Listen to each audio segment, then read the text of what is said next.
Game Time on Your View makes its annual trip into Council Bluffs for the big Battle of the Bluffs tonight between Council Bluffs Abraham Lincoln and Council Bluffs Thomas Jefferson.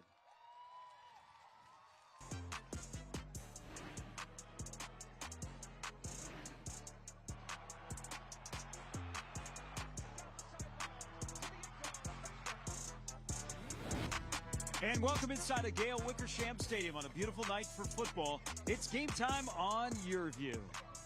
And now welcome to the field along with my partner John Schreiner. I'm Gary Sharp. It's week 4 and we come over to Council Bluffs for the annual trip in the Battle of the Bluffs. Last year, John, it literally came down to a game of inches. Yeah, it certainly did. A goal line stop on a pass right at the end of the game gave TJ the win. And now for the first time since 2018, they have a chance to go back-to-back in the Battle of the Bluffs. This is an important game for this community. And I think in this game right now, the two head coaches who are both in their second year, they have the right attitude.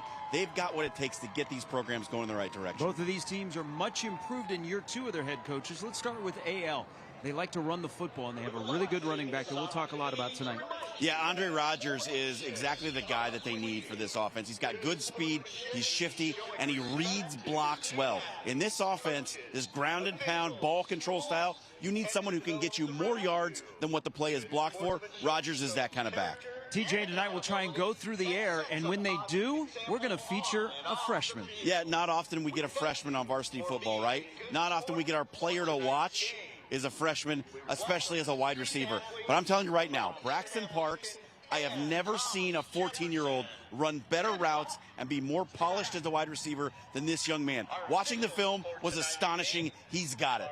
The Battle of the Bluffs from Gail Wickersham Stadium in Council Bluffs. Game Time on Your View is coming up next.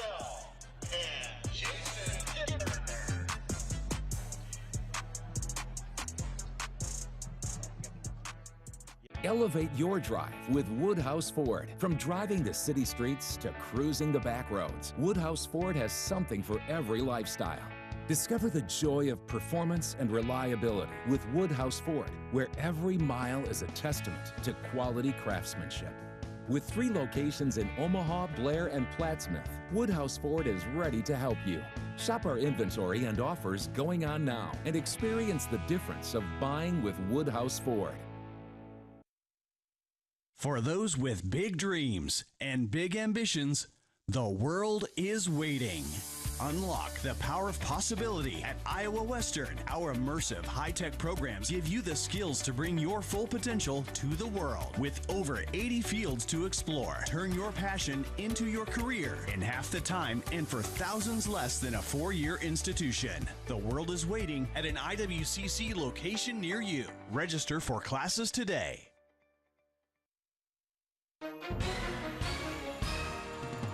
If you or someone you know has been exposed to asbestos and you now suffer from mesothelioma or lung cancer, you could be entitled to significant cash compensation. Hi, I'm Paula Haddock here with spokesman Rob Wolf. So Rob, please share with the viewers at home, who should be calling in right now? Well, just like you said, Paula, if you or anyone you know have been exposed to asbestos and now suffer from mesothelioma or from lung cancer, you may be entitled to significant compensation. Thanks, Rob. Call now.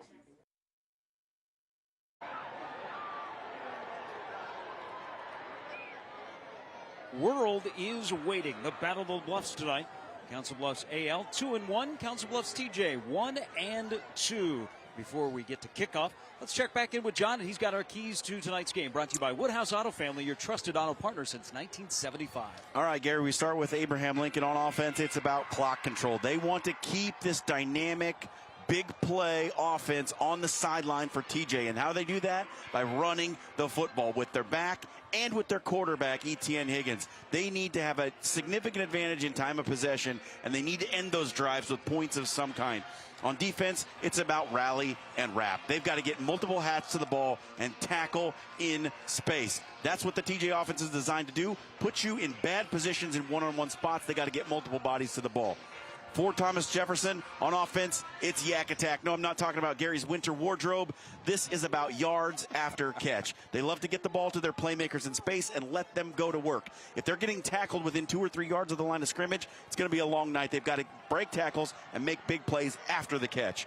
And on defense, rush lane integrity. I told you that Etienne Higgins can get outside the pocket and make things happen with his legs. They've got to try and keep him as best they can and developed in that pocket, make him a passer, because when he gets downfield with his legs, bad things for the defense. Thank you, John. AL won the toss. They deferred. They are in white. Council Bluffs Thomas Jefferson in all black. And we are underway as the kickoff will travel into the end zone for a touchback.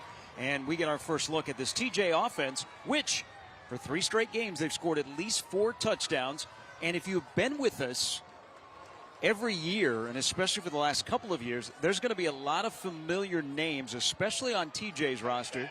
Last year, they were 3-6. The year prior, they were 1-9. And we'll get a look at their quarterback, 5'10", 180-pound junior, Jaden Fuji. Yeah, Fuji's what his coach describes as a good, small college level quarterback. He thinks that he's going to be able to play at the next level. He's done a lot of growing up from last year. Under Jeremiah Waters, this offense has changed a little bit. They're a little bit more open, and they will start on the ground. First carry of the game to Jaden Mulligan. 16th time he's carried this season, and he gets a couple of yards. Now let's take a look at the starting lineups. They're brought to you by Cox Mobile. Cox Mobile, the smart way to mobile. Get Cox Mobile for as low as $15 per gig per month and get a discount on your monthly Cox internet bill. Visit Cox.com to learn more. We already told you about Braxton Parks. Mason Kramer's another really good football player on this offense. And watch out for Jaden Mulligan. They just handed it to him as the fullback. He'll also line up in the backfield sometimes as that lone back when they shift to the shotgun formation.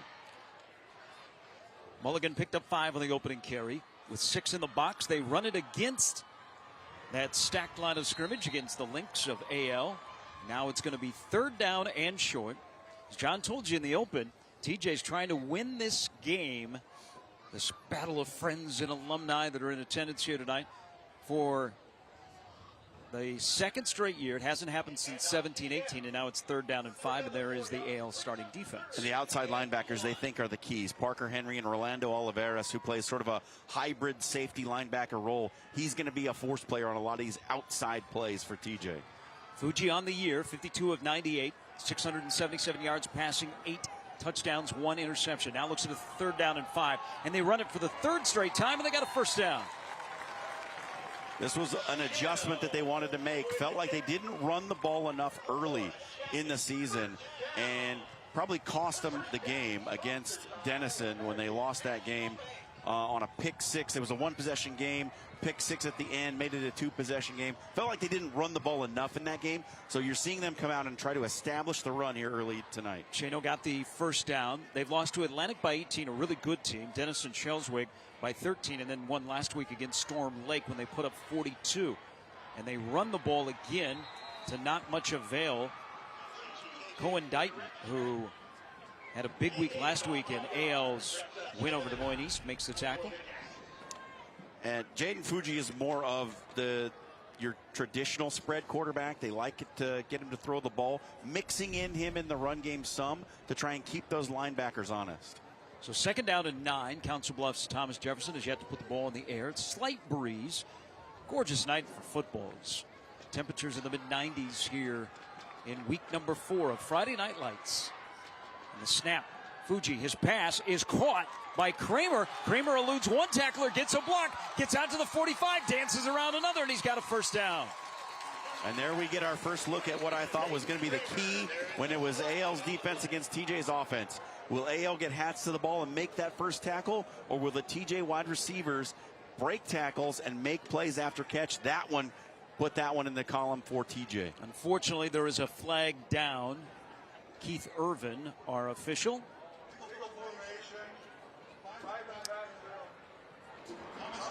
We don't have to say anymore. That's a penalty on Thomas Jefferson. One thing, as we spend the majority of our year here on Game Time over in the Omaha area, here in Iowa, every official, the White Hats are mic'd up. So that's one of the advantages of when we come over here to Gail Wickersham Stadium and we get this game, is we can hear exactly what the official is saying. There's Jeremiah Waters now in his 2nd year as the head coach of Council Bluffs Thomas Jefferson. Checks his wrist. He is high energy. He's got a young team, and they are trying to do something that hasn't happened in a long time. They haven't been to the playoffs in Iowa since 2008. The penalty sets up second down and 14. AL showing blitz. Play action by Fuji, and miscommunication, and his pass is incomplete. Boy, that was almost picked off. The receiver was going the wrong way, and Parker Henry almost scooped it off the turf, and it'll be third down. Yeah, Fuji was trying to get it out there to Mulligan. Mulligan doesn't get his head around quick enough, and the pass is behind him anyway. And that is a fortunate break for this TJ offense. That could have been an interception very easily. Now, these two schools are not in the same class in Iowa. TJ is in 4A, AL is in 5A. 5A is the largest class in the state of Iowa. So now third down and 14 for Fuji. Chano comes into the backfield as there are two wide receivers at the bottom of your screen. In motion is Mulligan. The snap back to the quarterback on third down and 14. Got it out to Chano, and he is going to be well short of the first down. That's a pickup of 6, and that will force a punt. That's good discipline there by the AL defense, trying to catch him with a little middle screen action. Lynx defense stayed at home, read it well, made the tackle, and forced the punt. So coming into punt for TJ is Preston Conaway. 4 punts on the year, 43.5 yards. I'm going to look at the veteran AL quarterback here in a moment. Good punt, high into the air, good hang time, and a good bounce inside of the 30, and then picked up at the last moment. Oh, my. And AL will have the football for the first time tonight at their own 30 when you return. It's game time on Your View. Go Hog Wild Pit Barbecue. Hog Wild has the perfect game day feast. Whether you're feeding a few or the whole crew, Hog Wild has something for everyone on your team. Pick up a Hog Wild family pack loaded with slow smoked meats and everyone's favorite sides. Or grab the best barbecue deal in town, a Hog Wild $5.99 meal. Enjoy cheering on your favorite team and let Hog Wild do all the work. Order online at GoHogWild.com. But don't be late, we close at 8. Here's an important message from the U.S. Med Diabetes Solution Center. If you have diabetes, you know the pain of pricking your fingers.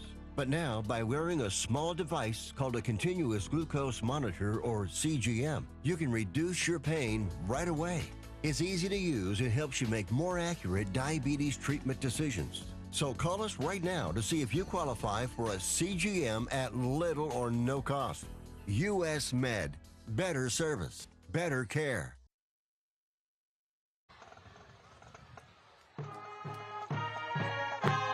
Some of the pregame atmosphere here in the Battle of the Bluffs. Before the game, the TJ band warming up. They had a big tailgate on the softball field, which is adjacent to the football stadium. This football stadium track, just a beautiful facility, is the home field of AL and TJ. And then after the punt, we get a look at Council Bluffs Abraham Lincoln for the first time. Etienne Higgins. Yeah, he's still here. He's a senior. He's a 3-year starter at quarterback. And the toss to the running back that John featured, Andre Rogers, trying to get outside. He eludes Kramer and down the far sideline, and that's a good pickup on first down as we get a look at the AL starting lineups brought to you by Cox Mobile, the smart way to mobile. There's Etienne Higgins, and a true dual threat guy, and he's grown up as a passer here into his senior season. They really like what he can do operating this offense. Get Cox Mobile for as low as $15 per gig per month and get a discount on your monthly Cox internet bill. Visit Cox.com to learn more. There's a pickup by 3. They go right back to Rogers, up the middle, spinning across the 35, staying on his feet, and to set up a third down and short.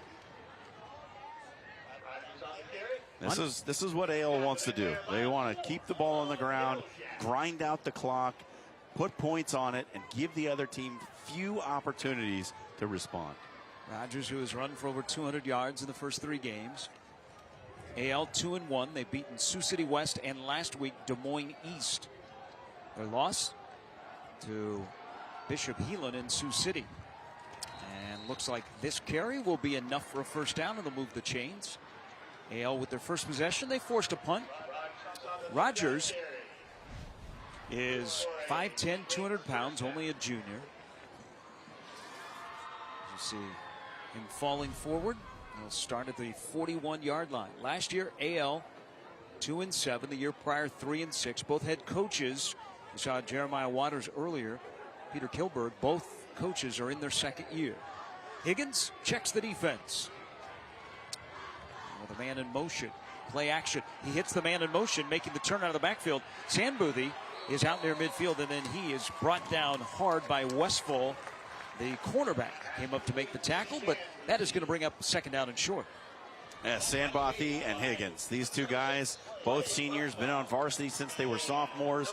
They've been running this thing together their whole career. Sandbothy got absolutely planted by the safety coming downhill, making the play. So second down and 3.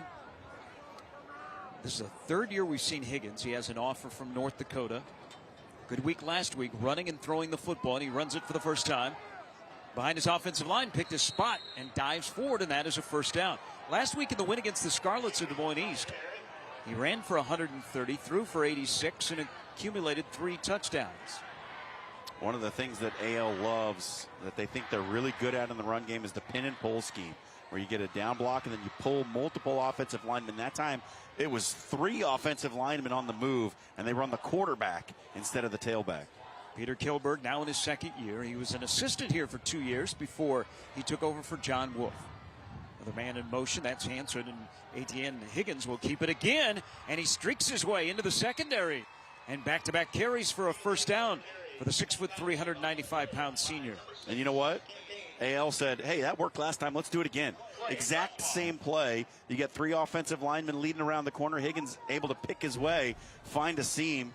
Look at the good blocking out in front, and there's that crease. And he just gets it north and south, picks up the first down. This is an AL team that returns 17 starters. Again, both of these programs are trending in the right direction. Higgins to put it up here, under pressure, chased out of the backfield, launches it deep down the field. There's all kinds of contact in the end zone. It is incomplete.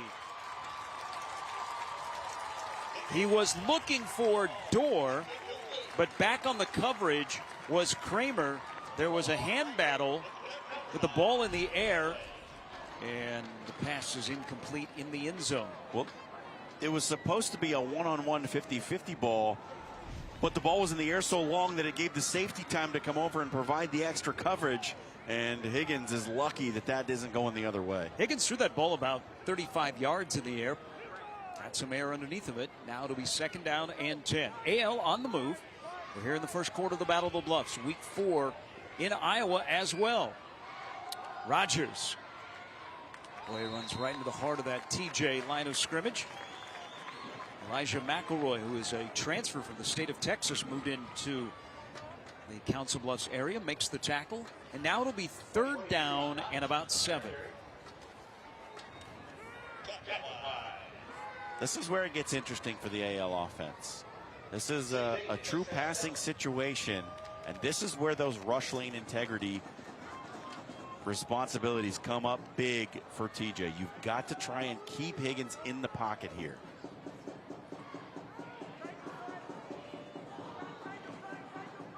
Higgins rolls, crossed his body, flicks it downfield to the end zone, and just over the head of his intended wide receiver out of the back of the end zone. And again, you can see the strength of the arm of Higgins, but it was good defense on the play, and that'll bring up fourth down and 5. And Lusajo had a step, but the pass was just a little bit deep. He also had a man on the corner route at the front pylon that he could have taken. Now on fourth down, what's the decision here? See if they get another matchup with Sandro. Bottom of your screen against Noah Phillips. Fourth down and 5, and a whistle. TJ is going to take a timeout. They want to take a look at their defense here on fourth down. When you return, 4th and 5 for the Lynx. Scoreless, TJ, AL.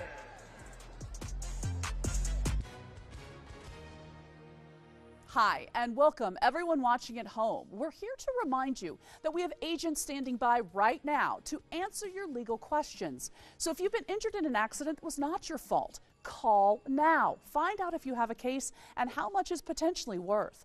I'm Gina Bellich here with spokesman and TV personality Tom Mustin. So Tom, tell everyone watching at home who should call right now. Well, Gina, first off, thank you for having me here in the studio. Now, as far as who should call in, the answer is anyone who's been injured in an accident that was not your fault should give us a call right now. Agents are standing by to answer any questions you may have and tell you how much your case is potentially worth. Thanks, Tom. So what kind of calls are we seeing today? Well, Gina, we're getting calls about all types of accidents, but the most common has been car accidents. So if you or someone you know were injured in an accident that was not your fault, take that first step and give us a call. We'll answer your questions, and you'll find out if you have a case and how much it's potentially worth. Thanks, Tom. Call now.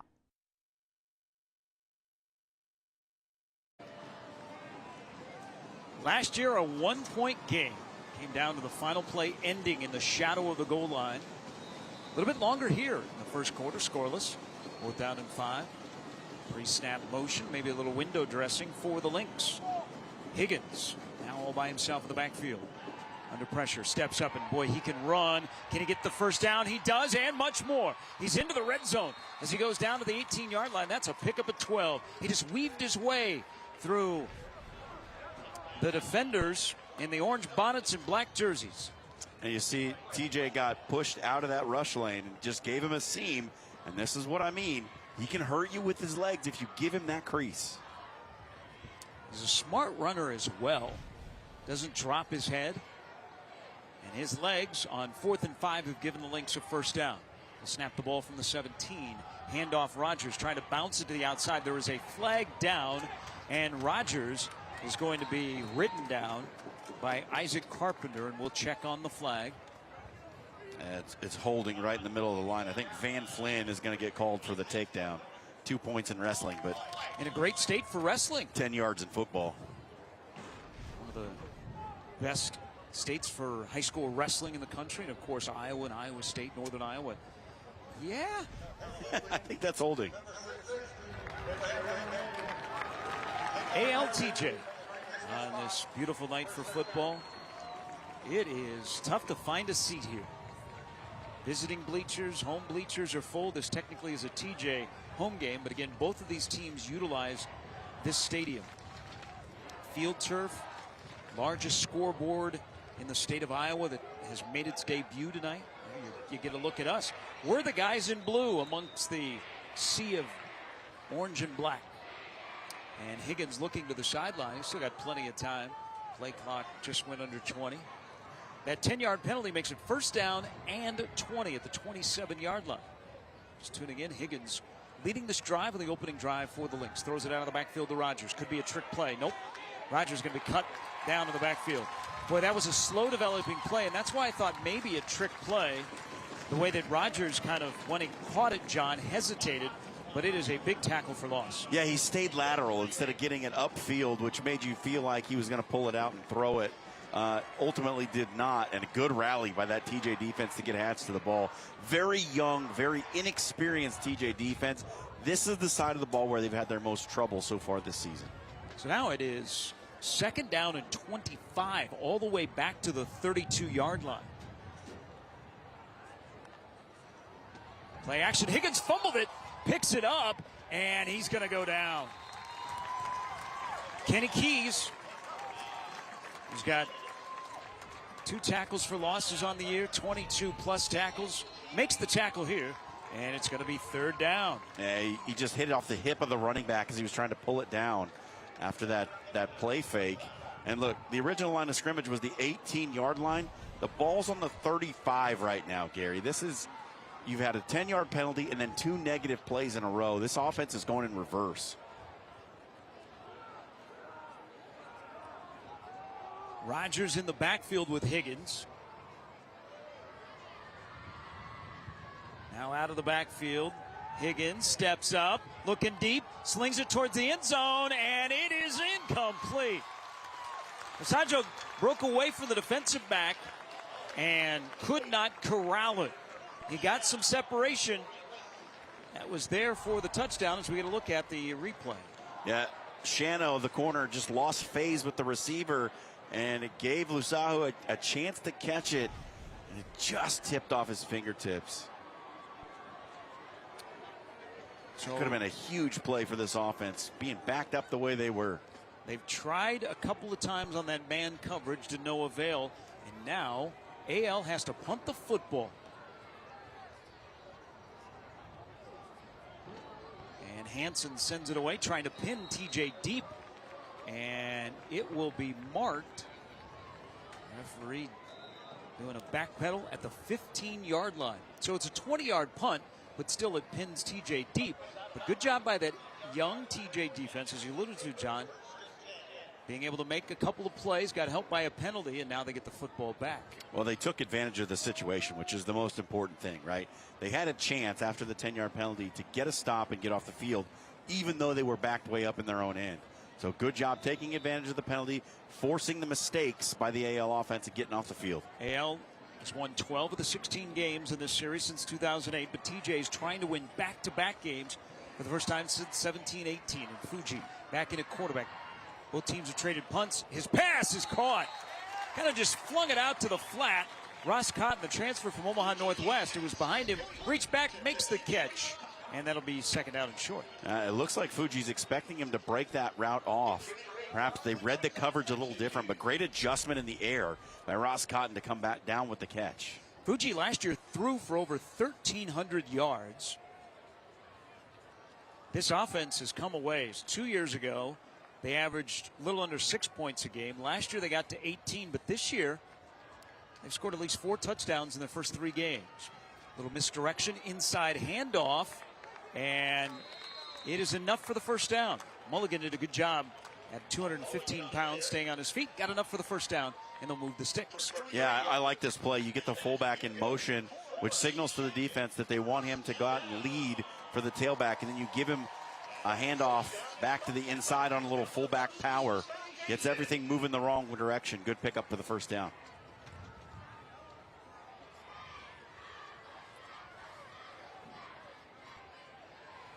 Fuji, the junior, looks at a blitz, hands it off. And good defensive play, as that play was broken up on an ankle tackle by Oliveras, the junior outside linebacker. And he's that hybrid sort of, they call it a joker position in this it's a 3-3-5, 3-4 kind of defense. They kind of float between the two. Oliveras is that player who can kind of play in the secondary or play up at the second level. Very important position because he's going to be at the point of attack a lot. That 3-3-5 is popular in this area. That's what Nebraska is currently running. Nebraska is playing tonight against Illinois at home. Friday night lights in college football. Pump fake pass is deflected and it is picked off.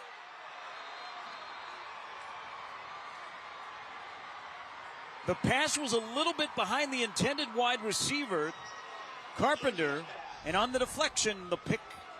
And AL's got the ball back.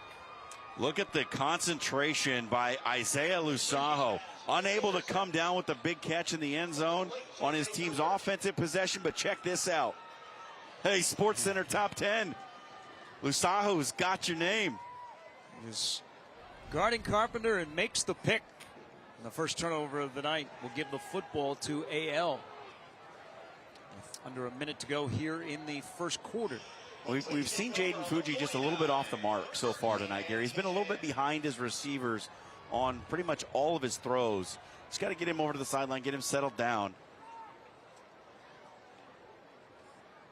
The officials deciding where they're going to mark the football.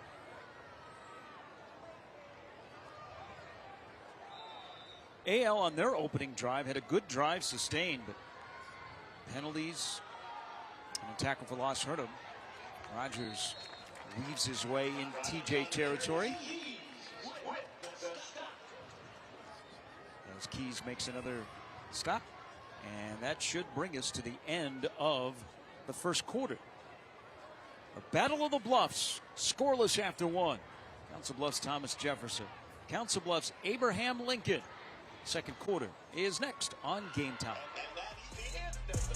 At Woodhouse Chevy, we believe in the power of performance. Whether it's an adventure with the family or tackling the toughest jobs, Woodhouse Chevy has you covered. Woodhouse Chevy offers many models to choose from and amazing features like wireless Apple CarPlay, lane keep assist with lane departure warning, front pedestrian braking, and so much more. Woodhouse Chevy brings you 2 convenient locations in Omaha and Missouri Valley. Together, let's drive with Woodhouse Chevy. Are you behind on your mortgage? Is the bank threatening to take your home? Is your house underwater because you owe more than it's worth? Are you considering trying to get a loan modification on your own? Did you know that less than 5% of people who tried on their own actually got a modification?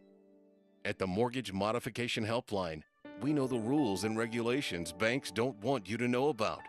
And we've helped thousands of people stay in their homes. Are you struggling to keep up? Are you past due on your mortgage? If so, we can help. It doesn't matter if you have bad credit, been turned down, or if you're currently getting the runaround from your lender. The call and consultation is free, and it only takes a few minutes to find out if we can help. So call the Mortgage Modification Helpline today, and let's get your loan modified into one you can afford.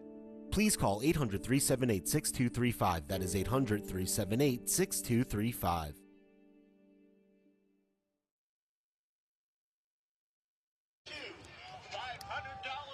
Festive evening tonight at Gail Wickersham Stadium on the Thomas Jefferson sideline. And the Iowa Western cheerleaders are here. And speaking of that, our very own Jake Ryan, who is the voice of the Reavers, national championship radio voice of the Reaver football program. He will chat with the president of Iowa Western, Dr. Kinney, coming up at halftime. Start of the second quarter. There's John Schreiner. I'm Gary Sharp, our fantastic Game Time crew on Your View, presented by Iowa Western. And they go to Rogers, and he has got a first down on the first play of the second quarter in a scoreless game.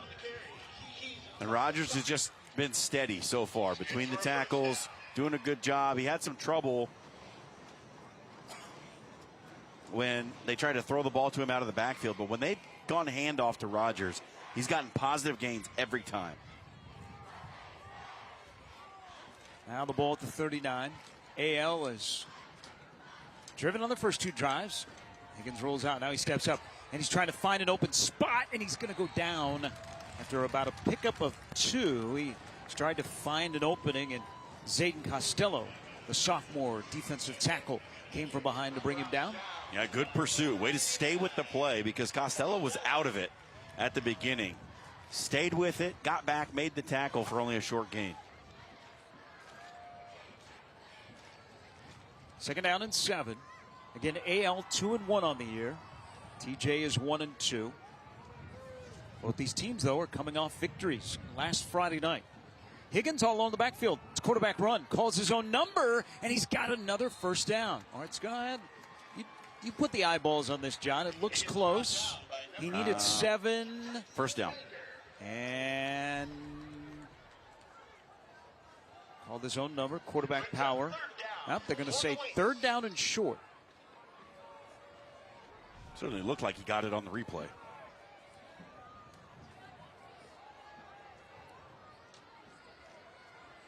Higgins trying to get TJ to jump off sides with a hard cadence. Now checks his sidelines. Got dinged up earlier this year. Came back and was great here last Friday against Des Moines East in the 29-point win over the Scarlets. And may have run out of time. Well, they call a timeout first, but that was discombobulated, John, from the start. Yeah, couldn't really decide what they wanted to do. Shifting formations, tried to move into a pistol set, and did not have everything aligned. Scoreless here in the second quarter. There is the AL sideline. There are two other schools here in the Council Bluffs community. Lewis Central, which is a dominant and the #1 team in Class 4A, and then St. Albert. The top class in the state of Iowa is 5A. The #1 team in that class right now is over in Des Moines, suburban Des Moines, Ankeny Centennial. The one thing they do here in Iowa, and you'll hear this phrase, is we want to get to the dome. Get to the dome. The semifinals for all the classes and the final for all the classes are at the Unidome in Cedar Falls. So you don't, once you make it to the semifinals here in Iowa in the playoff, you don't have to worry about weather conditions in mid to late November. Must be nice. Yeah, they never thought about a dome in Memorial Stadium. Here's Higgins, and Higgins is off to the races, and he's into the promised land. High snap, took it, made one jump cut, and he goes 30 for a score, and the Lynx are on the board. Yeah, Etienne Higgins, great ball fake. You see all the motion. You see all those orange helmets flowing the way of that ball fake. He pulls it, cuts it back the other way, had two blockers out in front. No problem for 6, Etienne Higgins. That is the 3rd rushing touchdown of the season for Higgins. third-year starter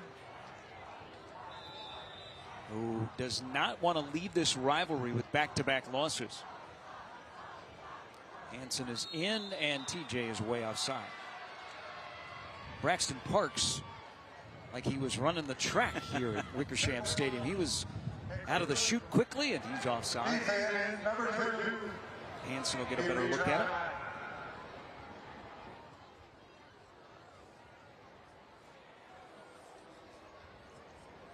Looks like they declined it. So check it. Amador Zavala is the place kicker tonight.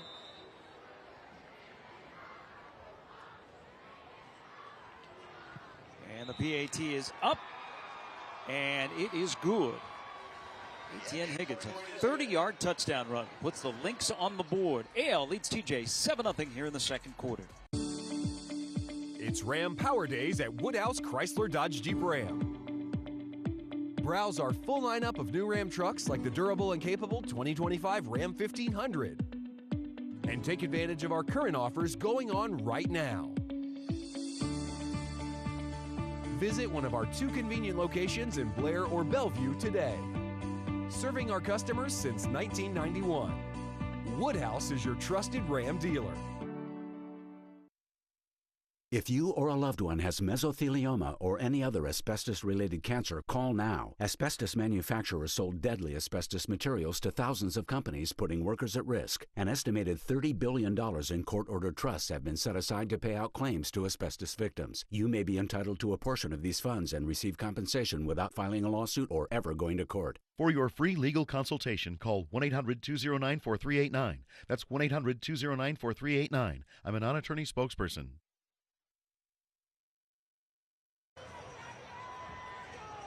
Game time on Your View, brought to you by Iowa Western. The world is waiting from Gale Wickersham Stadium in Council Bluffs. It is our annual trip across the bridge and into this fine community. We appreciate all the hospitality from AL and TJ. And AL is on top with a Higgins 30-yard touchdown run. And the kickoff is muffed by a toe, picked up at the 5. Oh, danger for TJ. Kramer picked up the ball because right on the goal line, Marco thought it was going to be a touchback. He actually was not on the goal line. As you're going to get a look here, it bounces at the 1. He trots away. Kramer realizes we're in trouble. That's a live ball. And TJ is going to start at the 7-yard line. Yeah, special teams problems have plagued this TJ squad this year also. I mean, they've had a situation where a player tried to field a punt on the 2-yard line. And look, the head coach, Jeremiah Waters, in talking to him this week, has just lamented some of the youthful errors of his bunch. He loves the talent, loves the effort, but just the experience at times is lacking for his group.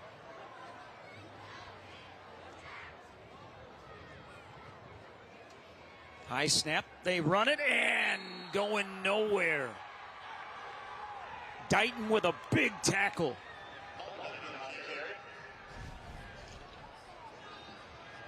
Mulligan's a big back, but when you get tackled that soon after you get the handoff, you just have no chance to get your momentum going forward. Defender wins 90% of the time in that situation.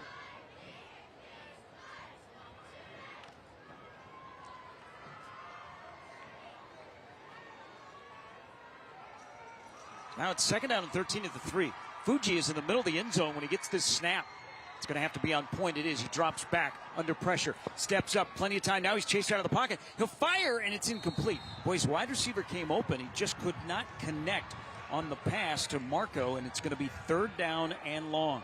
Well, you can see the position on the field has made Jaden Fuji a little nervous. Did you see his footwork on that play? Never got his feet set. He saw the receiver come open, and instead of turning his body and setting his feet to throw, he kind of tried to jump twist in the air, and that's what makes the ball come out funny. Take a look here. You can see he's feeling the pressure. He knows where he's at on the field, and that little jump twisting throw, most of the time, that's going to come out flat. He'll throw again on 3rd and long, and he finds his receiver But Watts cleans up Parks, and Parks had no chance. Caught the ball, and before he could turn upfield, he was drilled by Brady Watts. Good throw, good catch, but better tackle on the back end. And great job by the AL defense. The special teams made a play on the mistake, and now they're going to get their offense the ball in great field position. And the punt is blocked. It's loose inside of the 10 and recovered by AL. Conaway took a long time to step into his punt, and it is blocked, and AL is in business. The punt blocked by Huey, who's got a 6'4" frame, and he came basically unblocked to block the punt, and AL, which just comes off a touchdown run, they're going to take over at the TJ 8. Wow, 2 special teams blunders for the Yellow Jackets, and they might pay for those dearly. So it started with Marco thinking it was going to be a touchback. Live ball inside of the 5.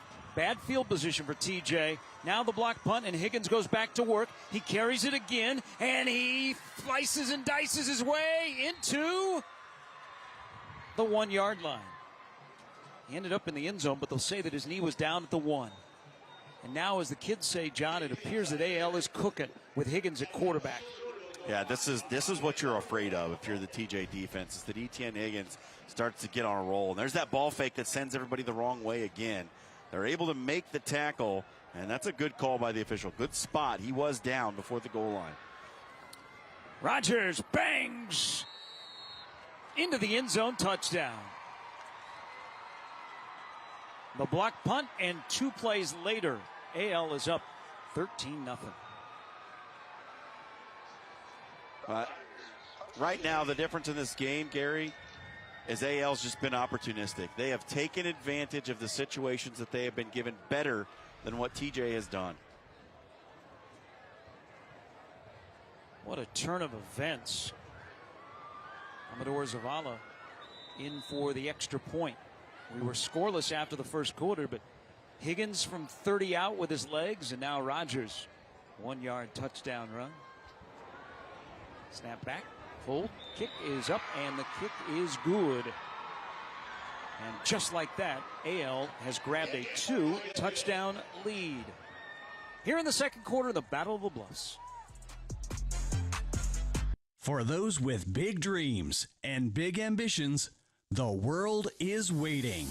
Unlock the power of possibility at Iowa Western. Our immersive high-tech programs give you the skills to bring your full potential to the world. With over 80 fields to explore, turn your passion into your career in half the time and for thousands less than a 4-year institution. The world is waiting at an IWCC location near you. Register for classes today. Non-attorney spokesperson. This is a paid advertisement for legal services by Attorney Trade Days. Attention all business owners. Did you own a business with 4 or more full-time W-2 employees between October 2020 and September 2021? If so, you may be entitled up to $26,000 per employee as part of the CARES Act. Don't miss out on your opportunity for compensation. Call now for a free consultation. Call 1-800-382-7529.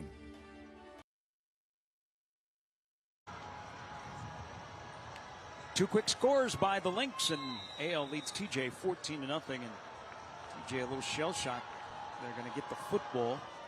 Zavala, this time the kickoff is fielded at the 5. Marco trying to get to the outside. If he gets a turn, he could have some space, and he'll get out to about the 24-yard line before he ran into Cohen Blunt. So better field position here for TJ. They got some work to do midway here in the second quarter. Well, this TJ offense has got to give the defense a break. They've got to hold the ball for a bit, move the ball down the field. Even if they don't score, they've got to flip the field because they've been given the short field to Abraham Lincoln 2 times. First on the interception and then on the block punt. They have got to move the football.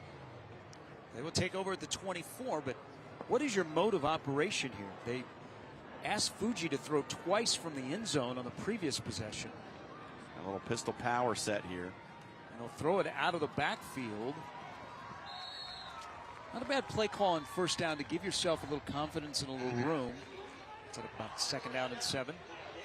Yeah, Shano and Kramer, two of the most dynamic players on the offensive side for TJ, just haven't touched the ball enough so far, Gary. They've got to get the ball in their hands any way they can. This is a good play to get the ball into Shano's hands out on the perimeter. Was a pickup of 5. We're on a Friday night, week number 4. Friday Night Lights. Boy, just an absolutely gorgeous evening. You can see the planes that are flying overhead into Epley Airfield. Fuji under trouble, do a little jump pass, throws it in the middle of the field, and it's going to be might be enough for a first down. Boy, slow developing play. Fuji was making his different reads. He jumped in the air and he found Jaden Mulligan, and Mulligan found the first down marker, and they'll move the chains. Yeah, and right now Jaden Fuji's got a little bit of happy feet, right? He's feeling it back there. And here's the jump pass. They don't teach you that at quarterback camp, but he made it work. So now they're out to the 35. He's got Mulligan in the backfield with him. We've only seen him throw to the talented freshman Parks once. It was on the last drive. Fuji will put it up again. Steps up, looks one way. His pass is incomplete, and this is going to turn into a pick 6. This will be housed, and it's 20-0 in favor of AL. Christopher Lee, his 3rd interception of the season. This one is a pick 6. They baited Fuji into this throw, Gary. They absolutely baited him into that throw. The sophomore cornerback, who is the backup quarterback, read it. You see here exactly what John described. They run Shano on the out route, and Lee, the corner, starts to backpedal. And then he comes out of that backpedal almost immediately as he sees the quarterback cock his arm. He comes down. They baited him into throwing the pass out into the flat. Lee picked it, took it back for 6. In a span of about 3 minutes, the Lynx have scored 3 touchdowns. Jonathan Amador Zavala, his 3rd PAT of the night, splits the uprights. He's 16 of 17 in that category, and it is 21-0 after the Christopher Lee 40-yard pick 6. This is gut check time right now for this TJ football team. They're in a big hole. Nothing's gone right here in the second quarter. You're going to get the football back, and for Jaden Fuji, he can't let that play beat him twice. He's got to flush it and move on to the next series. Only his 2nd interception that he's thrown this season. And the AL sideline, they're fired up. They're off to a 2-1 start. They've got Des Moines Lincoln next week. And their win last week, this really shows you that they feel like they're headed in the right direction. Their win last week in week 3 equaled their win total from last year.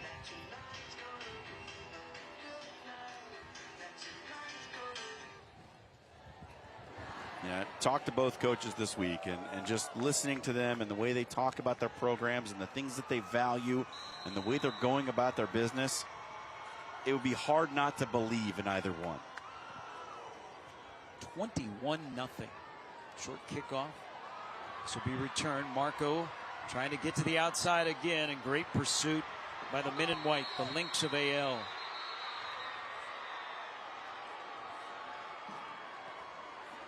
And this is a lesson for all you young kick returners out there. It feels like if you bounce it to the outside, there's going to be room. But your blockers are all in the middle of the field. Generally, you are better served keeping it down the center of the field. Unless you have a specific sideline return set up, your best path is right down the middle of the field. And sometimes with a kick return, it's not going to be there. But bouncing it out usually doesn't work. And I wonder, John, because that's twice in a row that Marco has done that, if that's what they are trying to run. But you're spot on about they don't have the seal blocks, and great pursuit by AL. So Fuji goes back to work after throwing the pick 6. And he'll throw it again, down 3 scores. Chased out of the pocket. There is a flag down. He launches it near sideline and it's out of bounds. This flag is in the vicinity of holding. For those of you that are joining us tonight, they've gone to the end of the first quarter in Lincoln. Nebraska leads Illinois 10-7. Big rivalry game here in Iowa tomorrow. The Floyd of Rosedale. The Pig is on the line as Iowa travels to Minneapolis to take on Minnesota. Iowa State ranked in the top 25 after their win in the Cyhawk game a couple of weeks ago. They take on Arkansas State over in Ames, which is about 2 hours and 15 minutes from here. Holding is the call on TJ. It'll move him back 10 yards. Jeremiah Waters, he knows, he talked to us before the game. He's got a young team. They're going to make mistakes. He's got to be patient. But they're in a big hole now. And you can see AL is just pinning their ears back on the defensive line and coming after Fuji. And it's kind of uncharacteristic from what we have seen out of this TJ offense. They like to go quick game. They like to get the ball out of the quarterback's hand fast and let those playmakers make plays. It seems like they're running some more deeper developing things tonight, and it hasn't worked out so well. And we'll throw it on 1st and 20. Good protection. Fires downfield, and he finds the freshman. There's the guy that we talked about in the pregame. Braxton Parks makes his 22nd catch of the year. And that's what I'm talking about with the route running. Look at the separation that he created from the defensive back. He is so sharp with his routes. It is fantastic to watch him run. So back to the original line of scrimmage. Parks, 5'8", 135 pounds. Got 22 catches already this season, and this is week number 4. He is 14 years of age. Play action, and Fuji is brought down to the backfield. Boy, he had no time on the RPO as streaking in was Henry, and his 4th sack of the year, 5th tackle for loss for Parker Henry. Yeah, this is just a good read. I mean, Henry knows his responsibility. He's got quarterback on the zone read. Sees the quarterback, makes the tackle in the backfield, and now it's another 3rd and long situation for TJ. Going to have to put the ball in the air. But you can't afford another pick 6 in this situation. It's got to be the right player, or you've got to eat it and kick the ball. Parks is at the bottom in the slot. And Fuji looks his way. Throws deep down the field and out of the reach of the wide receiver. Boy, he had Ross Cotton, who had a step on the defensive back, and they couldn't hook up. Ross Cotton could have hit his head on the goalpost. They run the sit down with Parks as a decoy, and Ross Cotton gets over the top of his man. And you said it, Gary, a better throw, and it's 6 points. Those are the kind of things when you're a young football team and you're down 3 scores, you need something good to go for you. Last punt was blocked. This punt is away, and it'll be returned from the 49-yard line. Sancho is up to the 35. Good field position for the Lynx, who are already up 3 scores. The field has been tilted here in the second quarter. Quarterback run has been the best weapon for the Lynx so far. That man, number 1 on your screen, Etienne Higgins, has been the biggest offensive weapon for AL tonight. For TJ, you've got to dedicate one of your defenders to watch him and do not let him get outside. Do not let him get free. He has been the player that's hurt them so much. Higgins with a 30-yard touchdown run here in the second quarter. All of this is in about a 3-minute span. Rogers with a 1-yard run after the block punt, and then Lee with the 40-yard pick 6. Higgins goes back to work from the 35, calls his own number, and boy, he's got a lot of green space in front of him. And he tiptoes around a defensive back, cuts back to the outside, and he's brought down with a horse collar inside of the 10 to add extra yardage. 25-yard run by Higgins. Etienne Higgins is on one right now. I mean, he is just feeling it. Look at that shake. Left the defender in his dust. And if not for the horse collar tackle, he scores. Could have got a face mask in there as well. They'll move it closer to the end zone. And what a bolt here in the second quarter by AL. They are not in the Southwest Iowa top 10. They are receiving votes. It's a top 10 where Lewis Central is number 1, Harlan number 2. So the horse collar called by Keith Urban, and it'll move it half the distance to the goal line. 102 yards rushing now for Etienne Higgins in the first half. He had 130 last week.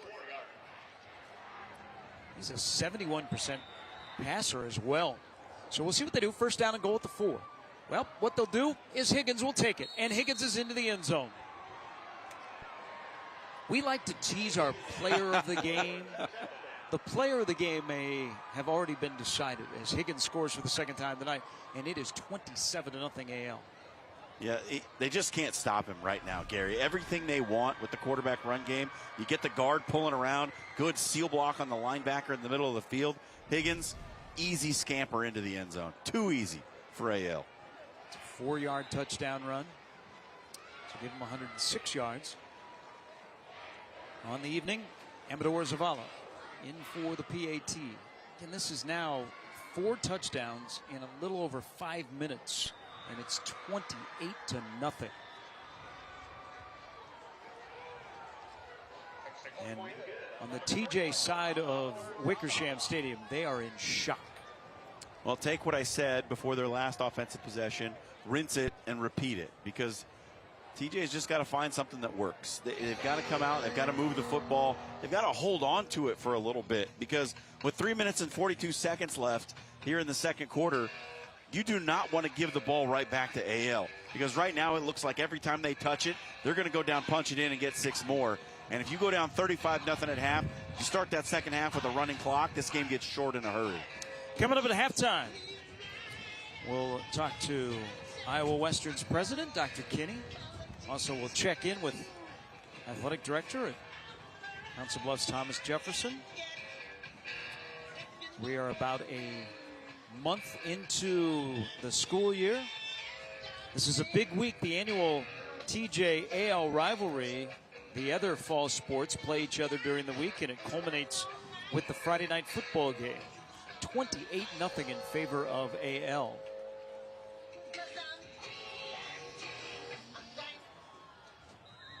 Amador Zavala to kick off once again. Well, he's got a strong leg. He only takes, as this one will go into the end zone, for a touchback, which has become a familiar theme in the first 4 weeks from the right-footed kicker. John, you are somebody that is a soccer aficionado. You played for sure, yep.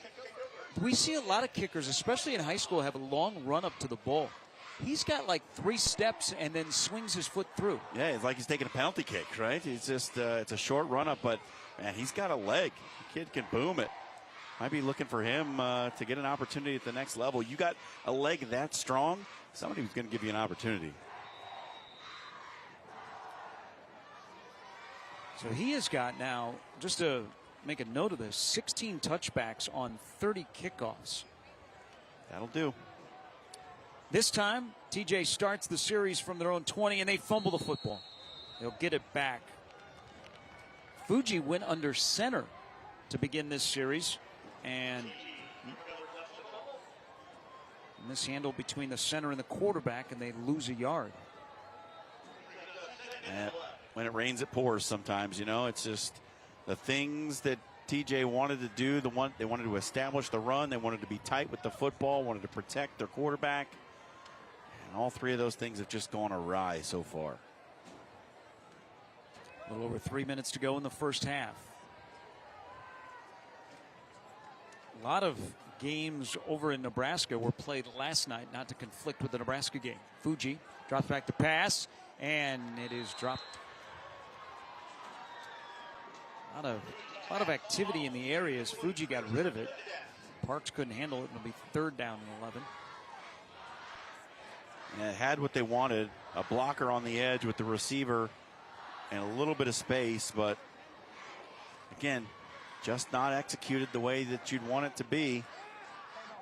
And here's the situation, 3rd and long with 2:49 to go, and TJ in danger, giving it right back to that AL offense, which is feeling itself. And TJ wants to be very careful here. Jeremiah Waters is taking a timeout. Because they don't, with 2 timeouts, AL would love to have the football back. But last night, Bellevue West and Omaha West Side. Omaha West Side tied a school record, won their 24th in a row. They beat Bellevue West by a score of 52-21. In case you thought West Side was going to go away after graduating all those seniors. They look really good. Steve Warren, former Husker, his son Braylon is a sophomore, starting quarterback. Is he any good? He's off to a good start, yes. Elkhorn South is off to a good start tonight. They're up 35-0 on Grand Island. Kearney leads Omaha North out in central Nebraska 13-0. Omaha Northwest trying to snap the longest losing streak in the state of Nebraska. They lead Omaha Benson 23-0. I'll get you an update on the Millard South, Millard North game going on at Buell Stadium, where Millard South, #1 in Class A. They've outscored their 2 Nebraska opponents 108-3. Also last night, Creighton Prep improved to 3-1. They defeated Millard West. And Millard West, which the first 4 weeks of the season, their schedule, I don't wish that That's on tough. anybody. That's really tough. They're now 0-4. So there is a lineman out of the timeout, late getting on the field for TJ. They are facing 3rd down and 11.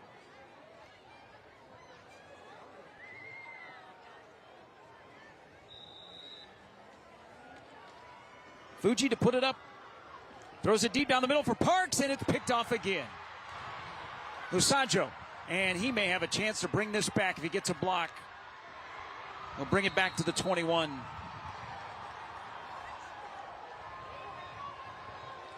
Well, there are 4 wide receivers, but it's a 1 route play. Fuji stares down the receiver the whole way. Lusaggio, I mean, he won't have an easier interception in his career, probably. He knew exactly where that football was going, just stepped underneath the route, picked it off, and AL, with 2.5 minutes to go, in danger of putting this thing out of reach already. Take over at the 21-yard line. Second interception thrown by Fuji. He'd only thrown 1 in the first 3 weeks. Etienne Higgins, who is cooking tonight, 2 touchdown runs. It was scoreless after the first quarter.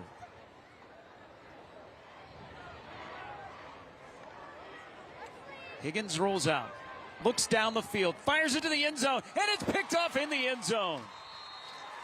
Is he in bounds? That's the question. He is. And boy, Westfall saves TJ, and TJ gets the ball right back. Well, this is the first real mistake made by Etienne Higgins. You see the footwork. He's falling away as he lets it go. Didn't have enough on it and threw it into a lot of traffic. A little overconfident on that throw. 2 receivers in the area as well. Probably somebody ran the wrong route, but Higgins, not great mechanics on the throw either, and that is a huge play for this TJ defense. So now TJ with 2:27 to go.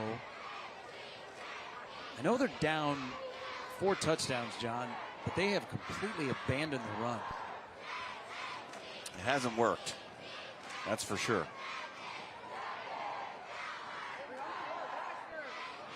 Fuji, quick toss, caught. Good pass to the flat. That's the best throw of the night for Jaden Fuji. He threw with anticipation there. He saw the coverage, knew the route, and threw it before the receiver was out of his break. And with those comeback routes, that's what you have to do if you want to avoid getting it picked and taken the other way. So they got a little rhythm, and Carpenter makes the catch for a pickup of 7. 2 minutes to go. First half, 28-0 in favor of the Lynx, who are in white. TJ in all black. The Yellow Jackets. Fuji's pass down the far sideline is out of the reach of the intended wide receiver. Stops the clock, minute 49 to go. This facility, named after Gail Wickersham, graduate of Abraham Lincoln High School back in 1967. Very well known in both Council Bluffs and Omaha in the trucking business. And Well, he loves the youth of Council Bluffs and what that family has done with this whole complex, which includes the football field, the track, baseball, softball, aquatic park right here. Great, great facility, and this is not a great run. And Huey's already got a blocked punt on the night. Now he gets a TFL. And he was in the backfield just as soon as that handoff was made. Somebody up front missed an assignment for TJ on the offensive line. And your running game should not be losing this many yards. 6'4", 215 pounds. He looks like the prototypical rush in. He's got his long arms. So now, timeout is taken. 3rd down and 9. AL is going to hope to get the football back. They got the football in great position after an interception, but Higgins turned around and threw an interception on the ensuing pass as both teams traded turnovers. TJ here in the second quarter has not even come close to moving into AL territory. And it started with the mistake on the kick return that led to the block punt. Then we've had 2 kick returns after touchdowns that didn't really get out of their own end. Of course, the interception. It's been a second quarter to forget for the team in orange and black.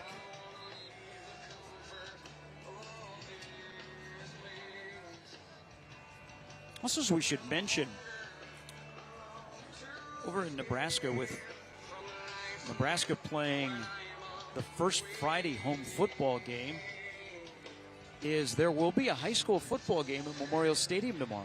The rivalry between Fremont and Columbus. They're going to play at Memorial Stadium, which is the home to the state championships. So there will be football on a Saturday in Lincoln. There is football here, and there is a big down. And Huey was trying to mess up the backfield again. He got a little bit too anxious, jumped offside.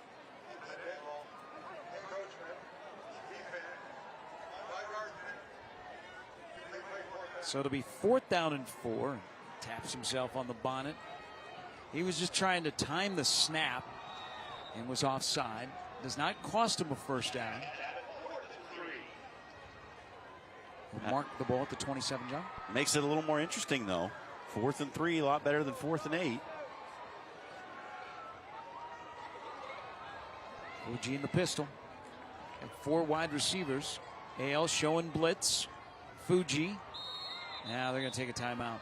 Jeremiah Waters was in the ear of the side judge, and I think he wanted a tell from AL, saw that they were bringing the house, and said, we got to do something different. So he takes his last timeout. Hopefully some stability with TJ, and we truly believe that, because before Jeremiah Waters was hired, they had 3 head coaches in 3 years. Yeah, it's been a tough situation at TJ for the football team. There's not been a lot of continuity. The numbers have been down. I mean, you see they've dropped a classification. They went from 5A to 4A. But Coach Jeremiah Waters wants to really build this thing back. He's dedicated. He's committed. He wants to make TJ one of the powerhouses of football in Western Iowa. He really thinks that they have the talent. They have a young squad that has been committed in the weight room. They've been committed in the classroom, which are things that were not happening in the past. And he has demanded that from his football team. So when he talks about those things and the way he explains the way that they do things, it seems like they're building a good foundation. And we've talked about it, and it's not just here in Council Bluffs, but over in Omaha. It is so important to have the head football coach in the hallways of your school. See the athletes on a daily basis. So 4th down and 3 after the timeout. Fuji will put it up. 3-step drop. Has to throw it downfield. Parks makes a good catch. He had to reach back to corral it, and he's still on his feet. He'll be knocked down out near the 45. That's a pickup of 17. How about the freshman? We told you to watch this kid right off the top of the show. Look at this snag. Goes up, climbs the ladder, makes the catch, and then what he does after the catch, makes 2 players run into each other and gets himself out of traffic over to the sideline. What a play by the youngster. 14 years old, his 23rd catch.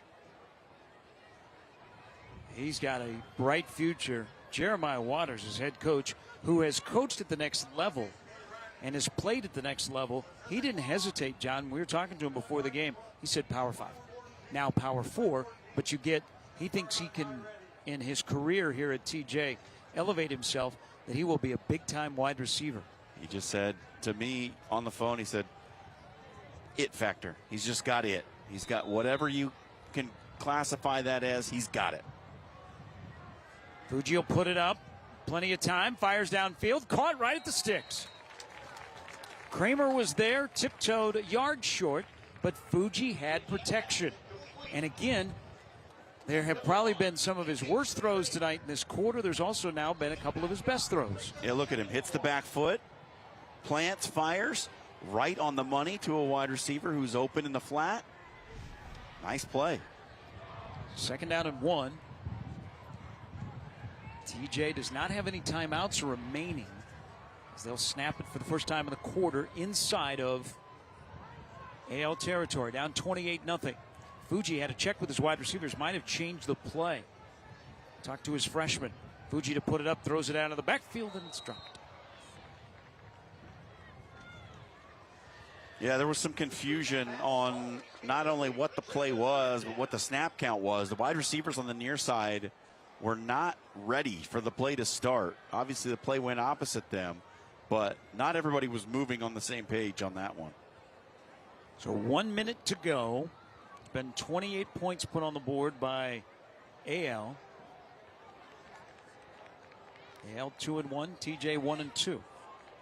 So now 3rd down and 1.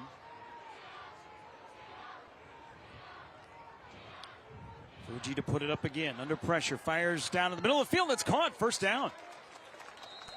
Carpenter with a nice catch, and Fuji is drilled as he got rid of it. And they're going to add 15 onto it as Keith Irvin, the white hat, was right there, dropped the flag. And TJ now, with 55 seconds to go, John, they're thinking differently how they're approaching this. Yeah, and the argument here is that he could have pulled up. He didn't have to make the hit, right? It was an extra 2 steps to get there, and then it's right in the face of the quarterback as well. Ryland Dorr, whose brother was a defensive starter for AL last year, you saw him, he hit Fuji, and he was like, oh, no, I'm trying to help you up. I don't think that works. No. Apologies not accepted on the football field. So now they're down to the 28-yard line. Boy, what a turn of events. It's been a strange second quarter, but there is nothing normal about AL and TJ. Never. This is huge to put points on the board. Now, the one thing to keep in mind, TJ has no kicking game. Whenever they have scored a touchdown this year, they have gone for 2.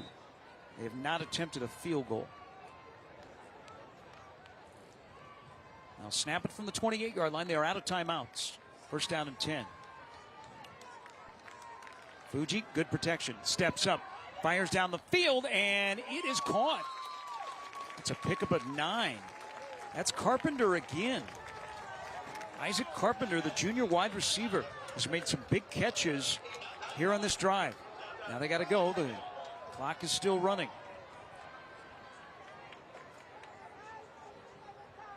Fuji, pass, caught, and 1st down. Kramer made the initial man miss, leaped into the air, and he comes down to the 15-yard line. Now 25 seconds to go.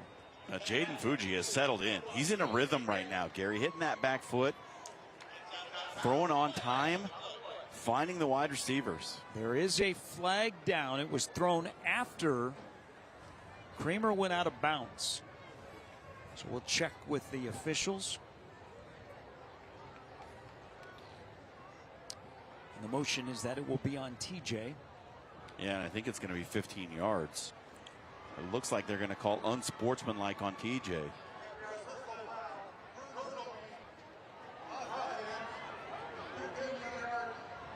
So they're going to call the penalty on Kramer for hurdling.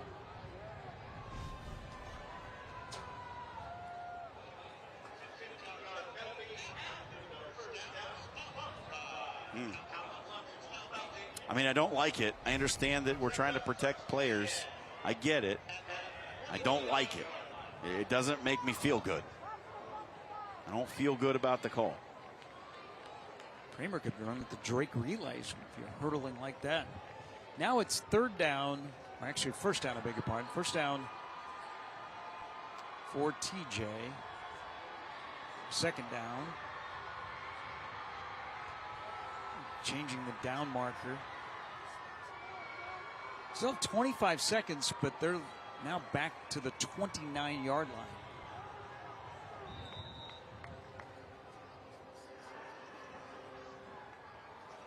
Fuji to put it up, pump fake, looking deep towards the end zone, and it is too high for the intended wide receiver. He was looking for Ross Cotton again in that man coverage.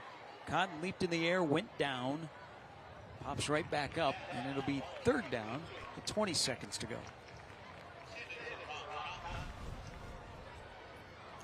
And Lusajo nearly got his third pick of the night, Gary.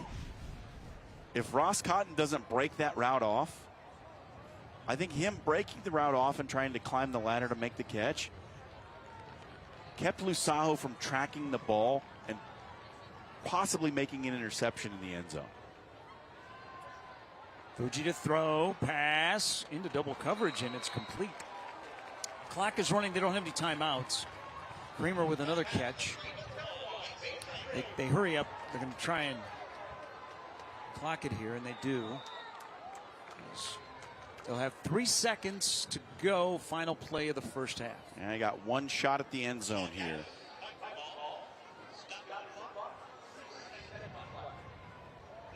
Do have some height at the wide receiver position. We saw Ross Cotton already. And he's 6'3". Got Carpenter at 6'1".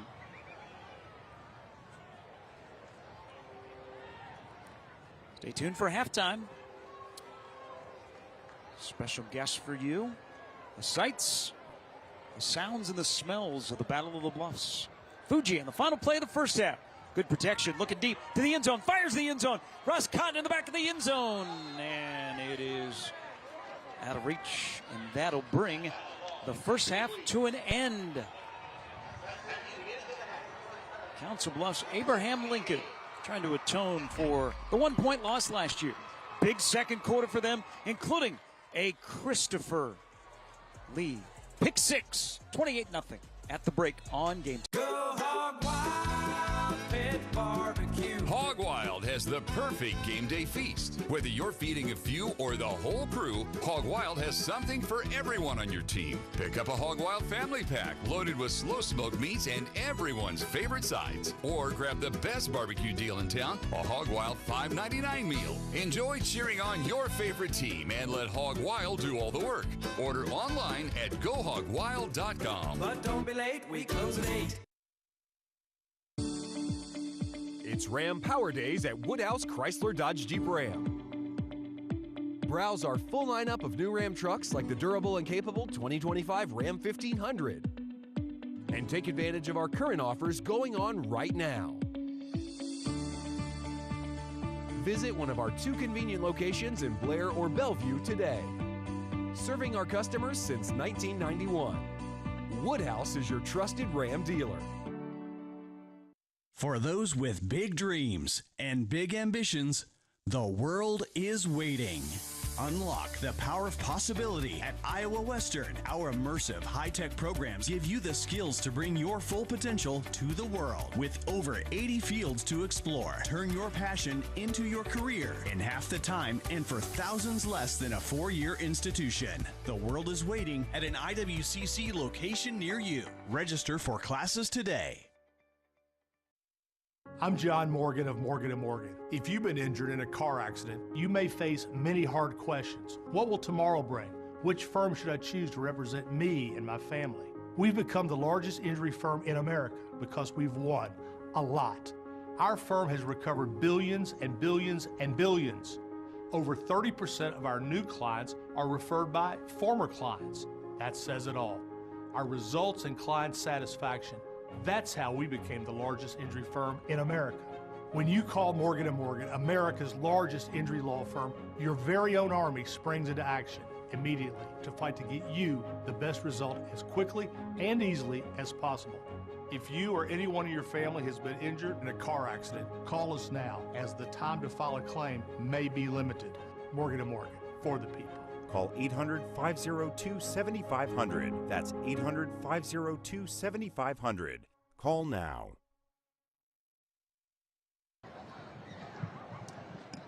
From Council Bluffs, Iowa, halftime of the Battle of the Bluffs, Abraham Lincoln 28 and Thomas Jefferson 0 here at half. I'm Jake Ryan, joined by the president of Iowa Western Community College, Dr. Dan Kinney. Dr. Kinney, there's a lot going on this fall at Iowa Western. Obviously, the semester is well underway. Nationally ranked athletic programs, the academics as well. But you look up at a very important issue coming up in November. Talk about the bond issue that's coming up here in the city of Council Bluffs. Well, Jake, the big thing about that is number one, our enrollment continues to grow. We've seen over a 5% increase overall last year. We're sitting about a 1% increase this year, which is really putting strain on a lot of our buildings on campus. So right now we're asking the voters to approve a $55 million bond issue, really focused on that career and technical education out there with diesel tech, automotive, moving into a new building with our new CDL program and adding a logistics, but then continue to be able to expand all our other building or our other CTE programs out there. But the nice thing is with the voters is it's not going to raise taxes. Our tax levy, we've got it set that we can break it to where it doesn't raise the taxes of our local citizens. You mentioned the tech programs right now. CDL is a big push I see on the Iowa Western social media accounts and on the website. What's going on with the CDL? I see a couple of big rigs on campus with that big Reaver logo on them. Yeah, well, number one, we started the CDL program this last year, and we're filling those and really pushing to. Think about logistics and the movement of supplies and stuff like that. Truck drivers are number one behind it, and we need to continue to build that. And so we started our CDL program, but those trucks need fixed, our diesel tech. And we've seen about a 200% increase in our students in our program, but we're also seeing the needs. I mean, you talk about Truck Center, and everybody out there constantly calls us and says, I need more technicians. So this will allow us to expand that, but then expand all our others. I mean, think about trying to get an HVAC or plumber in or construction. I mean, you think of what's happened. And so we'll be able to continue those trades and really build those skill trades that we need in our region. Yeah, a lot of those two-year programs, very important. Obviously, you're looking at careers that are having trouble filling spots. You mentioned those that you just mentioned, plus you've got vet tech, you've got nursing, CNA, everything else that Iowa Western Every one of those, and they're great paying jobs. And the big thing is it keeps our youth at home. It keeps them here in our communities in southwest Iowa, definitely around the Council Bluffs, Omaha market area. But, we're excited. We're just a lot of great things happening on campus with our academic programs. I know you mentioned the expansion, some buildings. Some of that land that'll be on is out kind of east of campus. Now, that was donated way back when by John Wiebe, who, of course, people in Omaha that are familiar with him, he started Westroads Mall. He was a very good manager of property. He bought and sold a lot of things, but he donated that land a long time ago when the Reaver football program started in the vision that there would be a stadium on that land. Now, obviously, that has changed a little bit with just the development of the campus and where the athletic programs are at. Talk about what the plan is. Is that where the diesel tech, I mean, that's the vision, right? You'll put that out No, near the interstate? honestly, it's not. It'll be out in that area along Highway 6. We did a campus master plan the first year I was here. And we've got 2 phases up there to continue the growth of the campus along Highway 6. And so it'll go, if you really look at the tower, where we have the large tower, it just kind of goes to the south of, or kind of the west of it, right there. The Wiebe land we sold and made some profit off of that, and it's got some exciting things there too. For sure. Let's talk about a game tomorrow in Fort Dodge, Iowa. Obviously, you used to be on the dark side of this rivalry. Now you're on the light side of this rivalry. Look at that ring that you've got on there. That's something. And tomorrow, of course, the President's Cup between Iowa Western football, number 2 in the country, and number 15 Iowa Central. Yeah, I think I only had that in the 2 years I was up there at Iowa Central. I only had that for a couple of years, but since I got here, I've got it every year. Yeah, so tomorrow, number 2 ranked Reavers are taking on Iowa Central Community College there in Fort Dodge, Iowa. I believe it's a noon kickoff tomorrow, and in fact, this evening I'm heading up that way to go cheer on the Reavers and bring the President's Cup back home to us. Well, But, overall, you look at what our athletics have done this year. We have not a lot of nationally ranked teams and get out. With the Wiebe land, we were able to build the John and Harriet Wiebe Sports Complex. But in addition to that, and that was the dreams of Mr. Wiebe and Mrs. Wiebe, but we also added $5 million to our foundation to continue to support and help students afford their education. And his family will be in town October 11th. We'll do that dedication. Very nice. Dr. Dan Kinney, thank you very much for your time. Thank you. All right, good luck tomorrow. Go Reavers. Go Reavers. We will be back in a moment with Gary and John back in the booth as we continue our broadcast from the Battle of the Bluffs between Abraham Lincoln and Thomas Jefferson. Hi, everyone watching at home. We're here to remind you that if you or someone you know were injured in an accident that was not your fault, listen up. We have live agents available right now to answer your questions and tell you how much your case is potentially worth. Hi, I'm Gina Bellich, here with spokesman and TV personality Tom Mustin with us in the Help Center. So, Tom, phones are really busy over there. Tell us what kind of calls you're seeing. Well, Gina, first off, thank you for having me here in the call center with you. We always enjoy talking to the viewers and getting folks the compensation that they deserve. We're seeing calls about all kinds of accidents, but the most common by far has been car accidents. So if you or someone you know were injured in an accident that was not your fault, give us a call right now. You'll speak with a live person. They'll answer any questions you have and tell you if you have a case and how much your case is potentially worth. Thanks, Tom. All right, folks at home, you heard it. Take advantage of this opportunity and call now. Did you know that thousands of authors across the country have written books and published them with Page Publishing? If you've written a book, Page Publishing can help you through the process. We cut through the confusion of the publishing world to make it easy for you. If we decide to publish your book, your work ends and ours begins. From copy editing and proofing to typesetting and book cover art, we get you printed, distributed, and sold on Amazon, Apple iTunes, and in bookstores across the country. We'll even help you promote your book. That's right, we do all this for you. Biography, self-help, mystery, novels, sci-fi, even a children's book. No matter what genre, Page Publishing can bring your book to life. Call today for your free author submission kit and find out how you can be the next published author at Page Publishing. Find the right publisher. Call 1-800-322-6081 or scan the QR code for your free writer's guide today.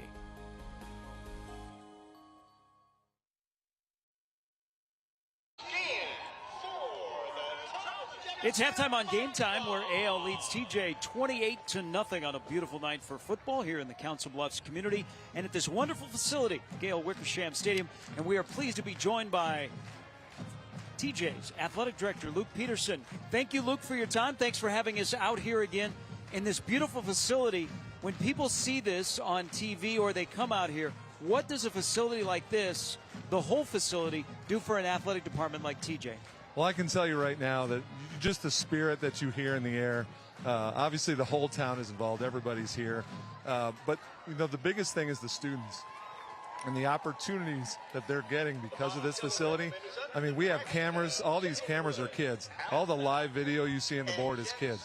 We're all about kids getting opportunities, not just on the field, but everything that supports the field, and that's what TJ Athletics is about, and the Council Bluffs schools. So we're really, really excited about it and blessed for all our sponsors that gave us this. And the scoreboard making its debut, the largest scoreboard in the state of Iowa.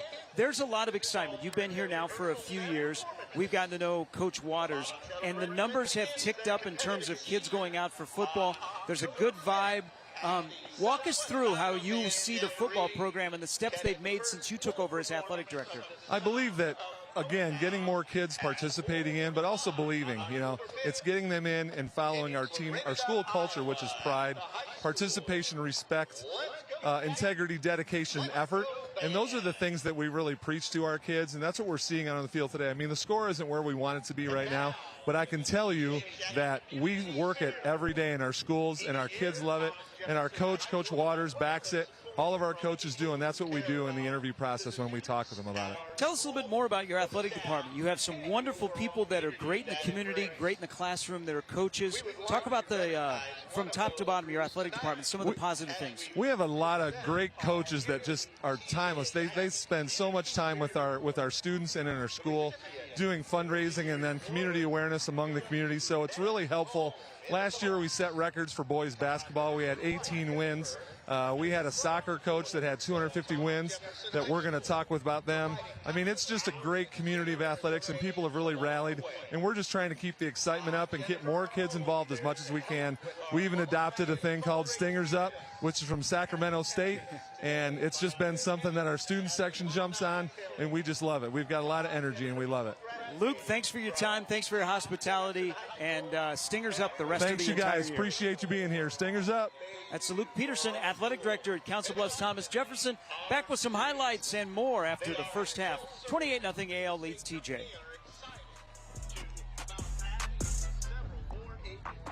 Hi-yo.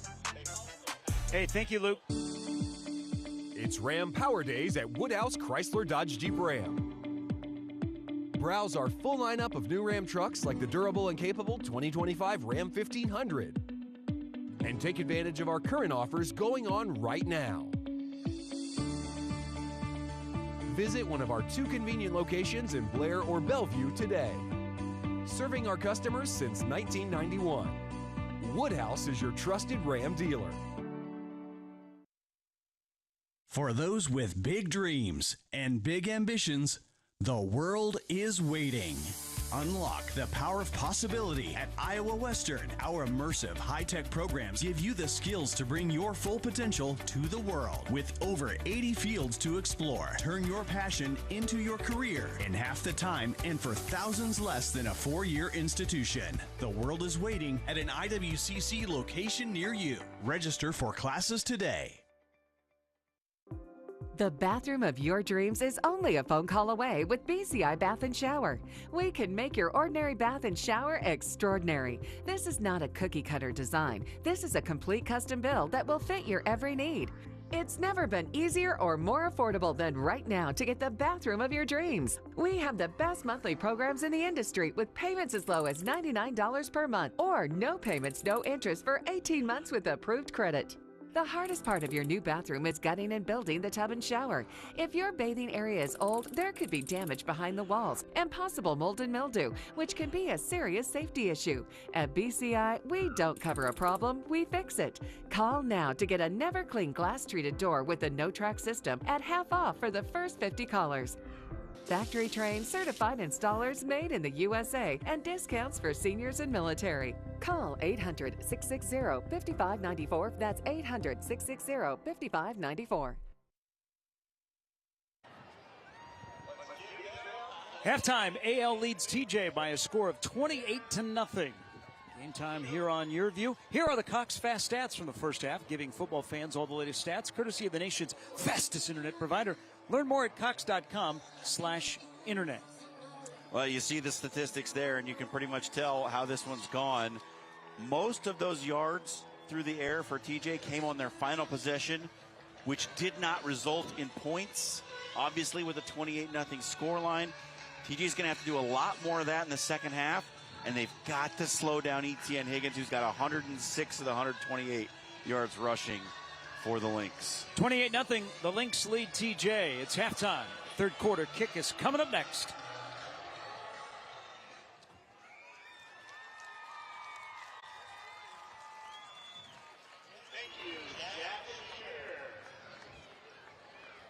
Did you know that thousands of authors across the country have written books and published them with Page Publishing?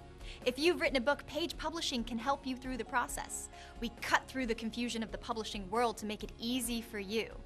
If we decide to publish your book, your work ends and ours begins. From copy editing and proofing to typesetting and book cover art, we get you printed, distributed, and sold on Amazon, Apple iTunes, and in bookstores across the country. We'll even help you promote your book. That's right, we do all this for you.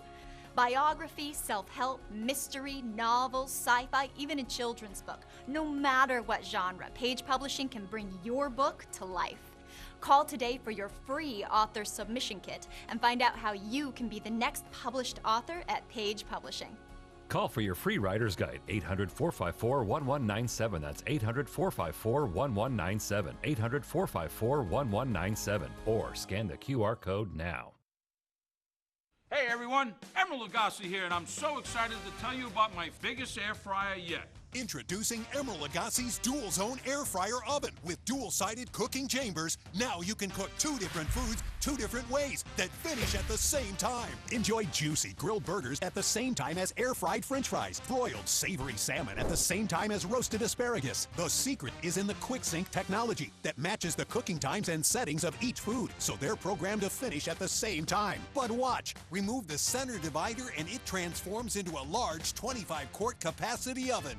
Now you can try Emerald Lagasse's Dual Zone Air Fryer Oven with free recipe book in your home for 30 days for just $14.99. But wait, we'll automatically upgrade you to his deluxe cooking kit and 1-year VIP protection plan absolutely free, complete with everything you need to cook Monday to Sunday family-size meals. Plus, ask how you can get free shipping. This offer will not last, so order now. You're gonna love it, I guarantee it.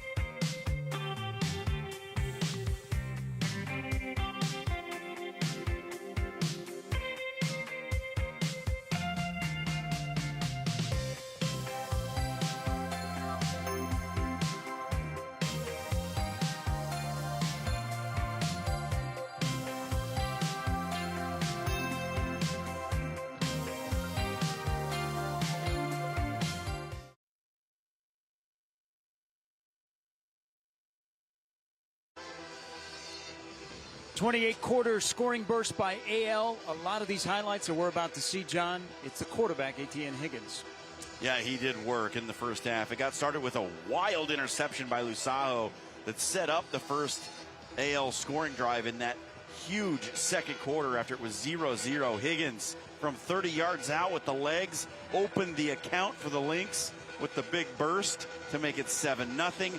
Then TJ, special teams mistake, blocked punt, recovered deep in enemy territory. The Lynx 2 plays later would punch it in on the ground. Andre Rogers made it 14-0.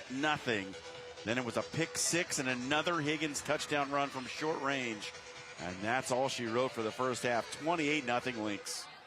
AL gets the football to begin the second half as we welcome back into Gail Wickersham Stadium.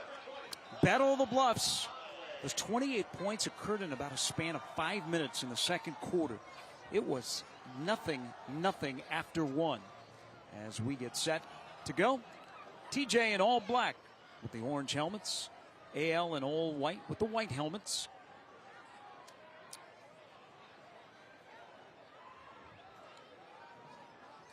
As we are set to go here in the third quarter. And this kickoff will bounce by Lusajo. He picks it up at the 2. And he'll get it out to the 15. Well, special teams have not been special so far tonight, Gary. I'm not sure. That ball just got by him, and he was kind of hoping that it would bound its way into the end zone, and after it didn't, Lusajo did at least a good job of creating some space and not starting his offense deep in their own end.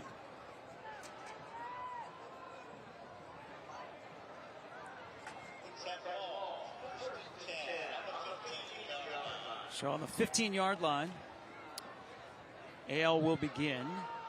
It's Clay Westfall, the defensive back who had the pick in the end zone for TJ, limping off the field right now.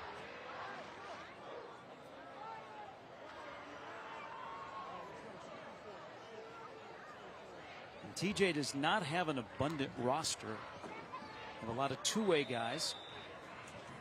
So Higgins goes back to work after a very impressive first half, and he draws TJ offside. So that'll cost the Yellow Jackets 5 yards. TJ has not been to the playoffs since 2008. Jeremiah Waters would like to hang a banner in the gym. They are 1-2. AL 2-1.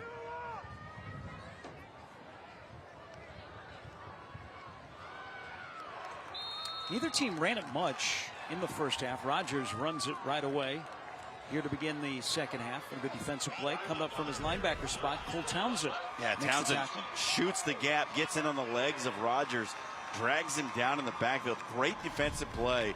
Good start for this TJ defense. Now, they got to make a stop when one has the ball in his hands. Quarterback run game has been very effective for AL, especially on second and medium. And TJ jumps offside again. They were trying to show blitz, and then they were going to bounce out, and Townsend, who just made that great tackle, jumped into the neutral zone, and that's going to cost him 5, and it's going to set up a second down and 1. That's just a mental mistake from a young linebacker. Sophomore Cole Townsend, you just made a great play. Tried to jump into that A gap and fake a blitz to create movement. Well, he got across the ball, and you can't do that. Rogers in the backfield with Higgins. TJ's got 7 in the box, and Higgins changes the play at the line of scrimmage. Quick toss, first down. Musajo is going to fight his way out to the 35. That's a pickup 11. Boy, they checked into that, and just a quick toss. I mean, that's a 3-year starter quarterback that has not only the ability to do that, but also the trust. Yeah, I mean, he sees the cushion out there, knows what his wide receiver sees. They're on the same page, quick flick of the wrist, and it's an easy pickup.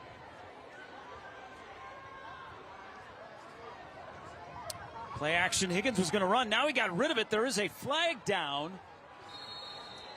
Just threw it sidearm under pressure in all kinds of traffic. Completed the pass, but we'll check on the flag. Might get a hold on Daniel Poe, who was in there in the backfield trying to prevent his quarterback from getting hit.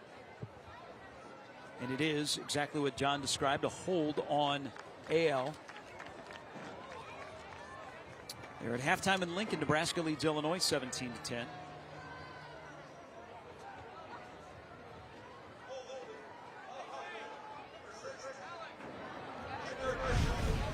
This right there. I thought they could have called 73 as well, and that's who they should have called. I think they got the wrong number on the play. I was right, Gary. The referees were wrong. You're doing pretty well here. Baseball field is right around the corner.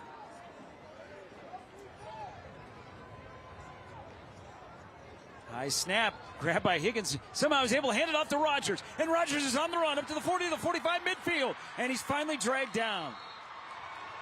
Well, what an athletic play by Higgins. When you're 6'3", you can do that. High snap, hold it down, and put it in the breadbasket of Rogers. Wow. I mean, from disaster to paradise. Higgins with a great play in the backfield to corral that ball and get it to his running back. And Rogers scoots out the back door for a big gain. That's a pickup of 30. And the Lynx are on the move again. They lost this game last year 28-27. Game that was decided at the half-inch line. Back on the ground to Rogers, breaks one tackle, breaks the second tackle, has a block downfield. Finally, he's tripped up, but not before he picks up 20. And you can see AL's made the adjustment now, Gary. They knew, this is great coaching on that AL sideline. They knew that TJ was going to commit all of their resources to stopping Etienne Higgins. And what have they done? They've just handed it to the running back. They know that they're keying on Higgins, so they're getting the ball to Rogers, and he has got green space to run into. Another high snap. Higgins calls his own number, slips through a seam, and dances into the end zone. Wow, wow, wow. Third touchdown run of the night for Etienne Higgins, and it's 34-0. And that's what it does when you have a two-headed monster in the run game. You have to commit somewhere. And now quarterback power with the tailback leading him through the hole. Rogers had nobody to block. He's the lead back. He's supposed to go and mash a linebacker. There wasn't a linebacker in the zip code.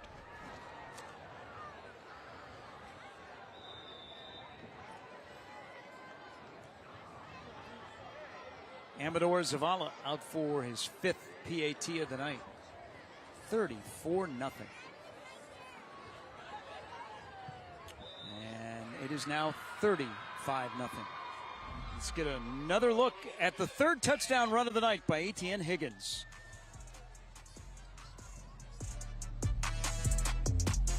At Woodhouse Chevy, we believe in the power of performance. Whether it's an adventure with the family or tackling the toughest jobs, Woodhouse Chevy has you covered.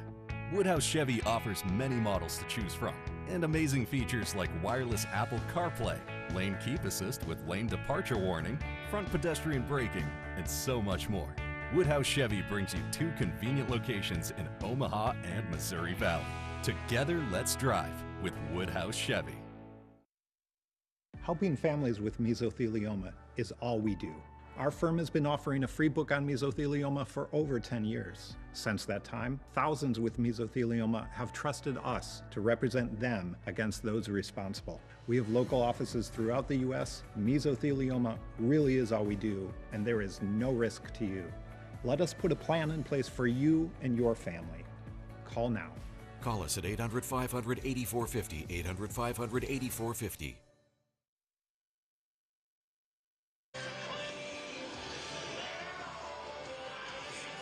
35-0, AL leads TJ. Etienne Higgins, 11 carries, 131 yards rushing, now 3 touchdowns. For the senior who would like to finish his career with a victory over the crosstown rival, AL TJ.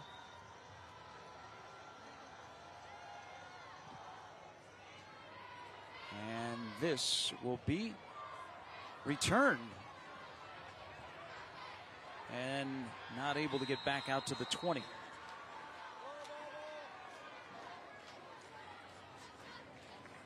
Well, let's see if they can carry any of that momentum that they built on the last drive of the first half. They were moving the ball down the field. Fuji was throwing the ball well, had good connection, good communication with his wide receivers. They got it down inside the red zone, but weren't able to score. Had that jump ball in the back of the end zone that was just a little bit too far as the last play of the first half. See if they can carry some of that over. What's good to see, Westfall is back in the game. He was on the kickoff, and now to begin the second half, Dalton Garrison, sophomore quarterback of the future, high snap, gets the handoff as they keep it on the ground. So Dalton Garrison, he has played in all 3 games, 5'11", 165-pound sophomore. And he begins the second half, giving Fuji a break, who threw 3 interceptions, including a pick 6 in the first half. Well, we'll see what the change at quarterback means. You know, you're down 35 points. The run game's pretty much out the window. Play action by Garrison, the sophomore, with lots of room in front. Throws downfield and into all kinds of traffic, and he short hopped the ball in front of the intended wide receiver, and it'll be 3rd down and 4.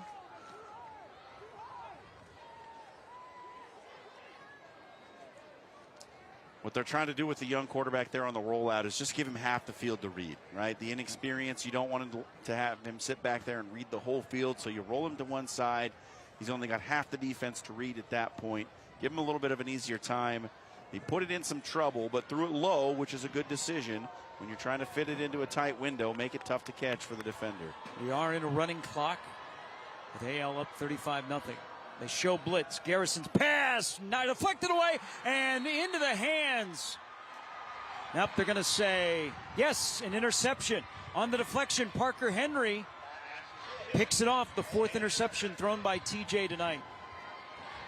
They're trying to throw a slant to the freshman Braxton Parks, and the linebacker's just there. The quarterback's got to see this.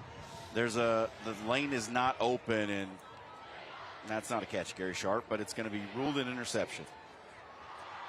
The official closest to the play didn't signal interception right away. I think he was influenced by his partner. 4th interception of the night, and AL puts Higgins back out at quarterback. Running clock, 35-0, under 7 to go here, and offside again for TJ. And this is about as worst case scenario evening as you can imagine for the Yellow Jackets. And keep in mind, it was scoreless after the first quarter.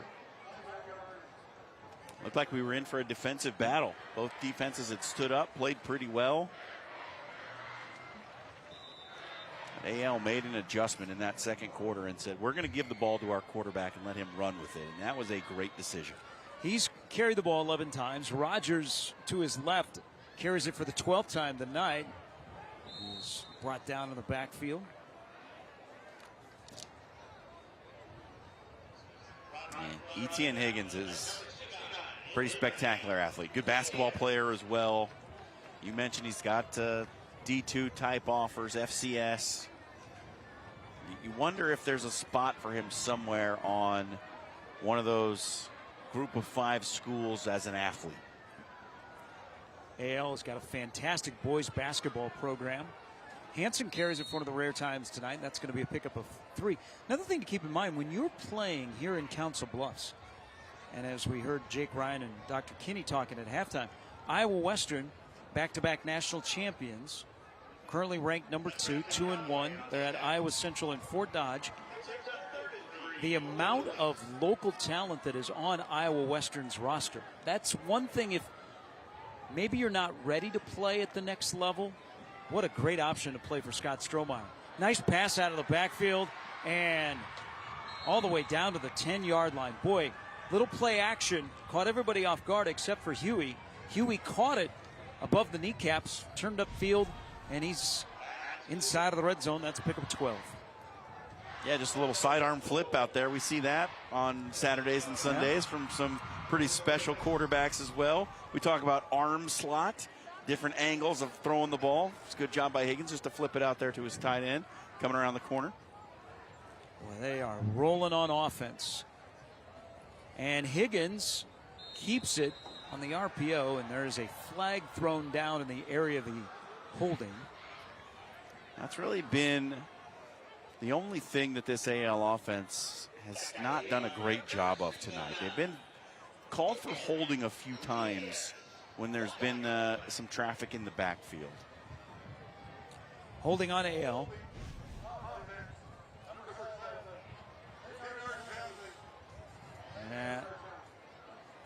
Good shot by our crew as Ryland Dorr was blocking on the run play and is called for holding. 1st and 20, so it is technically 1st and goal. 35-0 in favor of AL. Higgins with 3 touchdown runs tonight. Another high snap. Throws it out of the backfield. This time they try the right side to Huey. And Huey on the run wards off one yellow jacket and gets inside of the 5. Boy, he was a rumbling and a stumbling, and he's a tall drink of water. And he's all the way down to the 3-yard line. That is a pickup of 17. Same play the other way. They make you think he's coming across on a split zone to be the kick-out block. And instead he just leaks out into the flat, catches a little flip from his quarterback, and they're set up with Do you think that's the name of that call? Same play the other way? Same play the other way. Millard South leading Millard North 35-14 in the 3rd. Rogers, touchdown.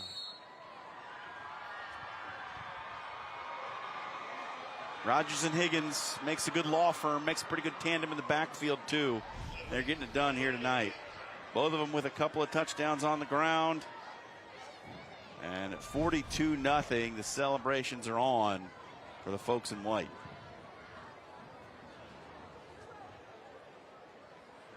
Well, it has been pretty methodical. They have taken advantage of the short fields tonight. 4 turnovers by TJ. Amador Zavala in to kick again. This will be his 6th extra point, and he is 6 for 6. 42-0. AL leads TJ on Game Time.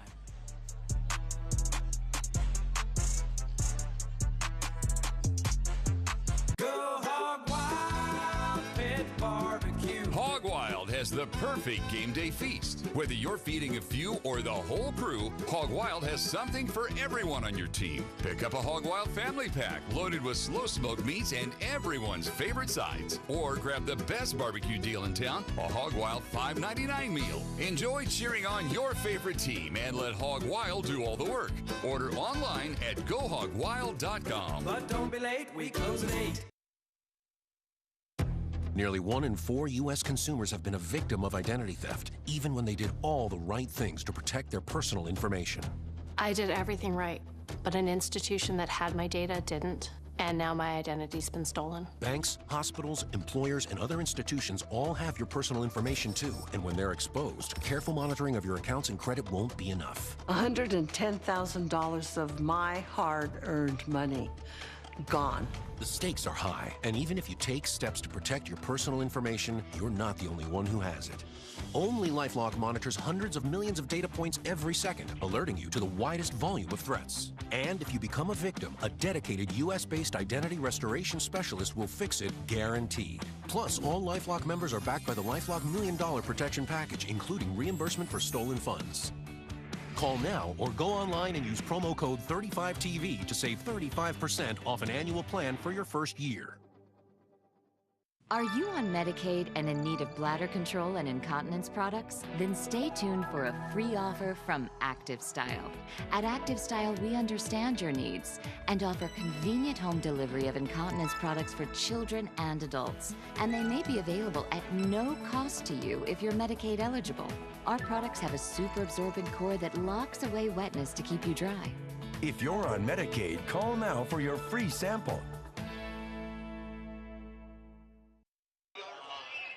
And looking good doing it. He said that he felt like they started 2-1 last year as well, but felt like this 2-1 start felt different because they'd played some better teams early on in the season and they got 2 wins out of it. So feeling really good about where they are. And if you've watched them here tonight, they're going to be tough. They can run the ball.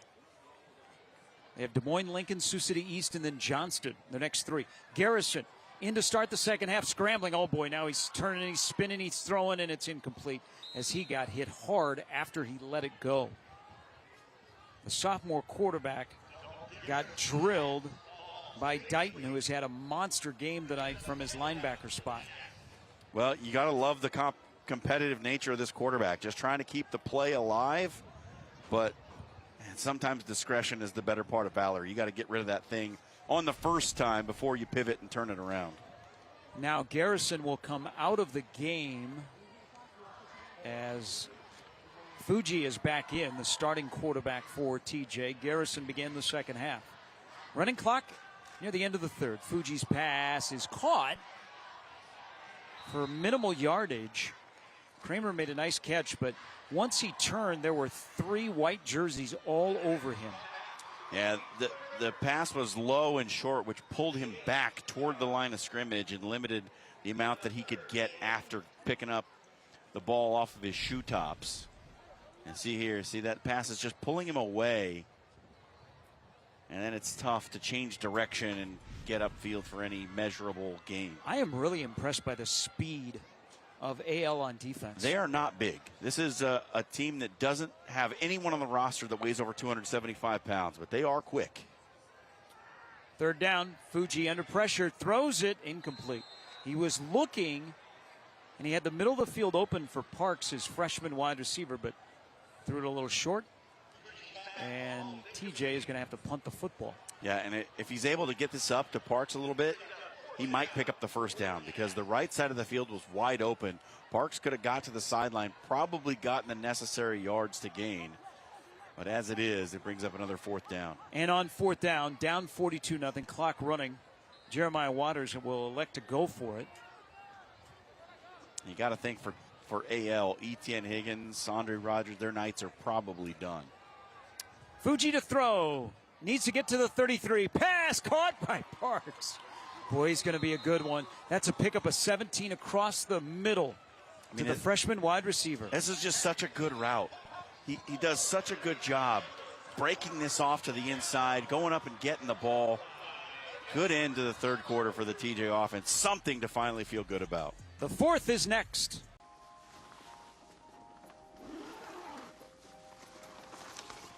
How'd it happen? She showed up dead on arrival. This never gets easier. It does when you call CarShield before your car breaks down. Look at these prices. The camshaft, transmission, engine. Don't people know?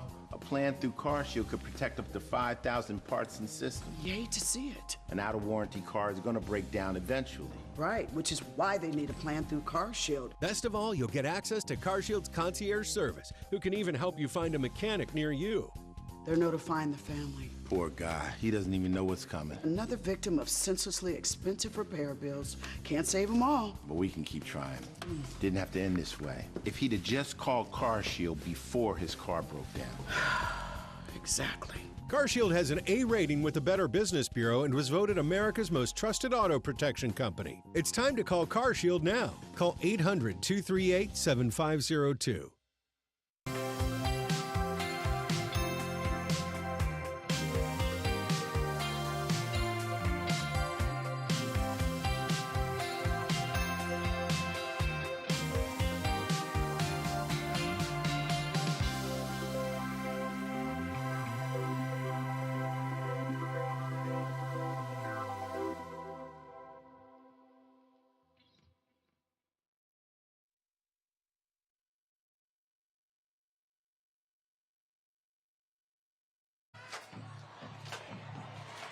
We begin the fourth quarter at Wickersham Stadium in the Battle of the Bluffs for 2024. It has been all AL.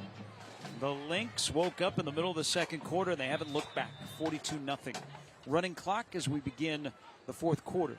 Fuji, quick pass, caught by Morgan. Can he get to the outside? He does. He's got a first down.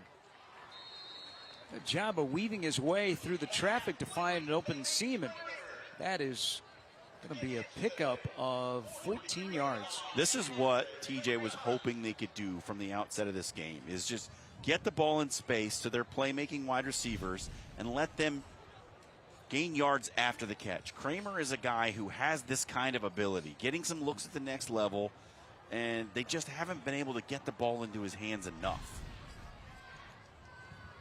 Partially because they haven't been able to protect the quarterback well enough, and partially just because this AL defense has been hawking the football. Fuji got rid of it, this time to the right side in the flat to Morgan. And Kramer, I beg your pardon.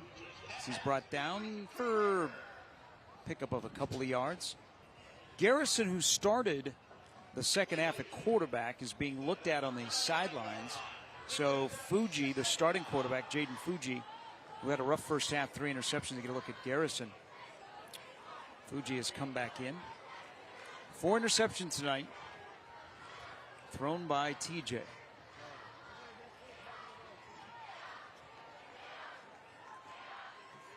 Here comes AL on the blitz, and Fuji starts now. He finds some room to the outside. He's got a first down and more.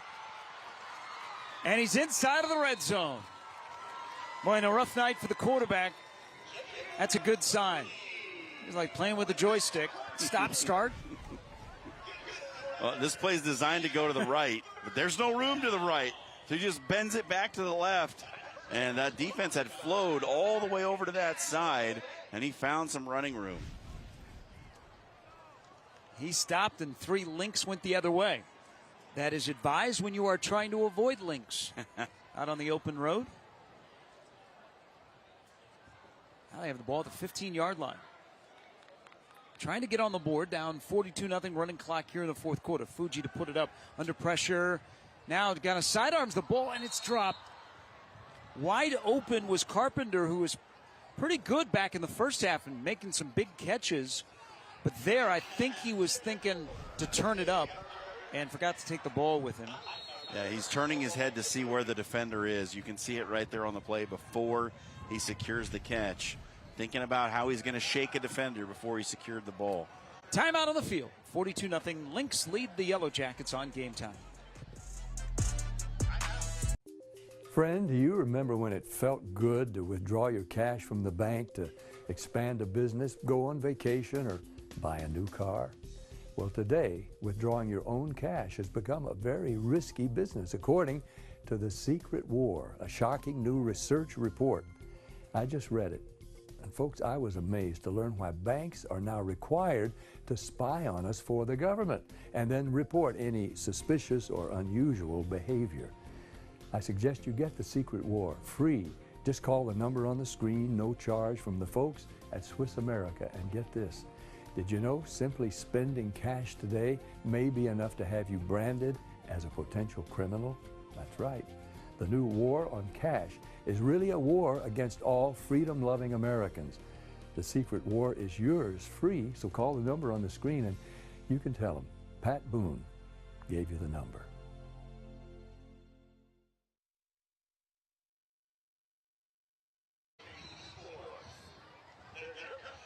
After the timeout, it'll be 2nd down and 10 for TJ. Down 42-0 here in the 4th quarter. Again, running clock, just like Nebraska when it gets to be 35. Fuji pass, caught by Parks. It's thrown out of bounds inside of the 10, but another catch by the freshman, who's up to 26 in his freshman year. Freshman through 4 games. It's hard to be hyperbolic when you're talking about a freshman who's making these kinds of plays, right?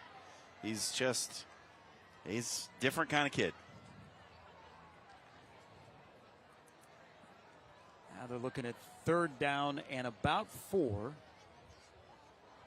Prior to tonight, TJ had scored at least 4 touchdowns in their first 3 games. Here comes pressure. Fuji's got to get rid of it, and his pass is incomplete.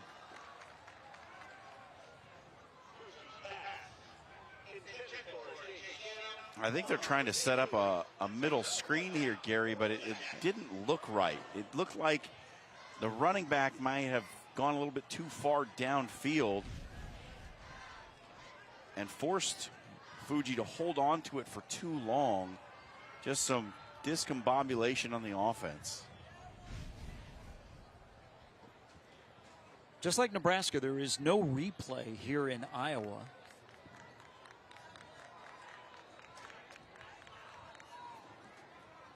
See those great shots, and a timeout is taken by TJ. Their second of the second half. Reminder, next week a little bit of a change. We'll be on Thursday night. Thursday night lights next week. Millard North and Bryan. We'll tell you more about that when we return here on Game Time.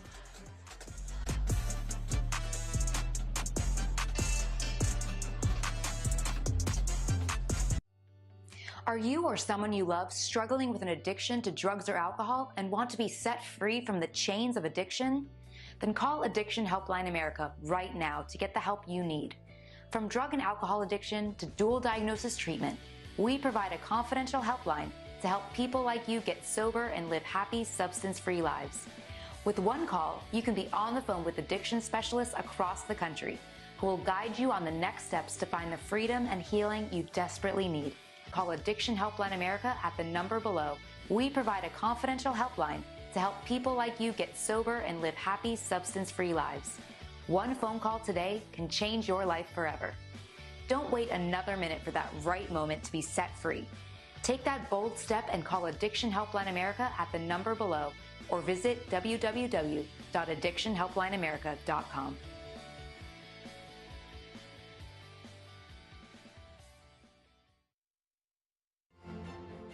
Gravite, the new cologne for men by Particle. A powerful, unforgettable scent that lasts all day. Wear it day or night, work or play. Gravite, the new cologne for men by Particle. Get 25% off using the promo code on gravitecologne.com. Free shipping plus 30-day money-back guarantee. Thank you. It doesn't matter what side of the river we're on. And so on downs, AL will get it back. But those great shots by our Game Time crew. And next Thursday night, so tell your friends, we will be on Thursday night for Omaha, Bryan, and Millard North. We saw the Mustangs last week. Pretty impressive victory against Papio South. They're having a tough one tonight against crosstown rival Millard South.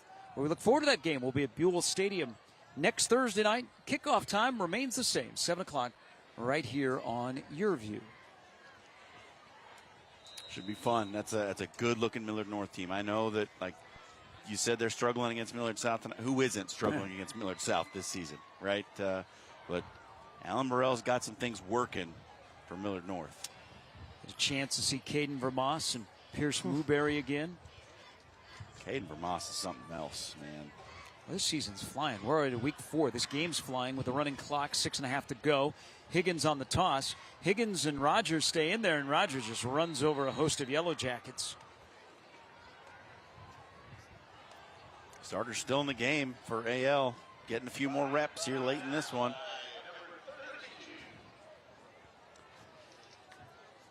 You know what they say, all's fair in love, war, and the Battle of the Bluffs.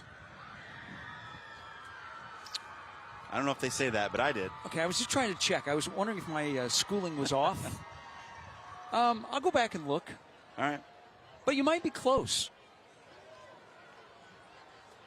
There isn't a lot of love coming from TJ tonight. AL, this is one of the most impressive performances that they've had in a while. And there is a flag down. Again, AL is in 5A, the largest class. TJ is in 4A. 2 weeks from now, TJ will take on the #1 team in Class 4A. Justin Camrad at Lewis Central right here in Council Bluffs. What a program he has. Hey, they put any players into D1 programs? Logan Jones, starting center at Iowa. Thomas Fedoni, starting tight end at Nebraska. When they say let's get to the Dome at Lewis Central, they say let's bring home the trophy, and that's what they've done. So penalty on AL, and even during the penalties, the clock is running. You didn't say Max Duggan, who played for a national title. Max Duggan at TCU, Yeah. who played for a national title. There you go. I was just thinking current. Current. All right, I got you. I'm tracking.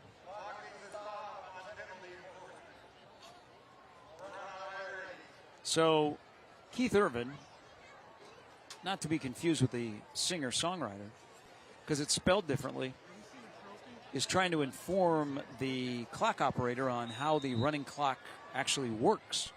So they had to reset it, and there are more penalty flags. It was running through the penalty, and Keith Irvin right here had to change it, and now calls another penalty. Again, big thanks to AL and TJ for their hospitality. This is a TJ home game. It's a great facility. We always look forward to this game. So big thanks to the athletic directors. You heard from Luke Peterson at halftime, the athletic director from TJ. And also the superintendent here at the Council Bluffs Schools, Vicky Murillo. AL keeps it on the ground. Again, very surprised that Higgins is still in the game. He's had a night. Having himself a season.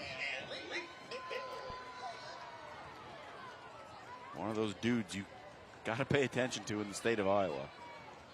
If you don't, you take your season into your own hands, because we've seen it tonight. He can house it.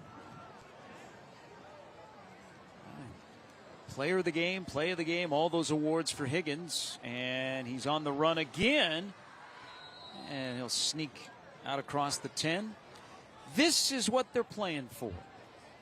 And it has been hanging out on Broadway for a year. Now it will go to TJ. Under 4 minutes to go. And on 4th down, AL will punt the football away. And we imagine that young man right there, ATN Higgins, his night will be done. Stay tuned. We have our play of the game brought to you by NFM. That is right around the corner. Again, next week, we will be on Thursday. Bryan at Millard North. We'll be halfway through the season.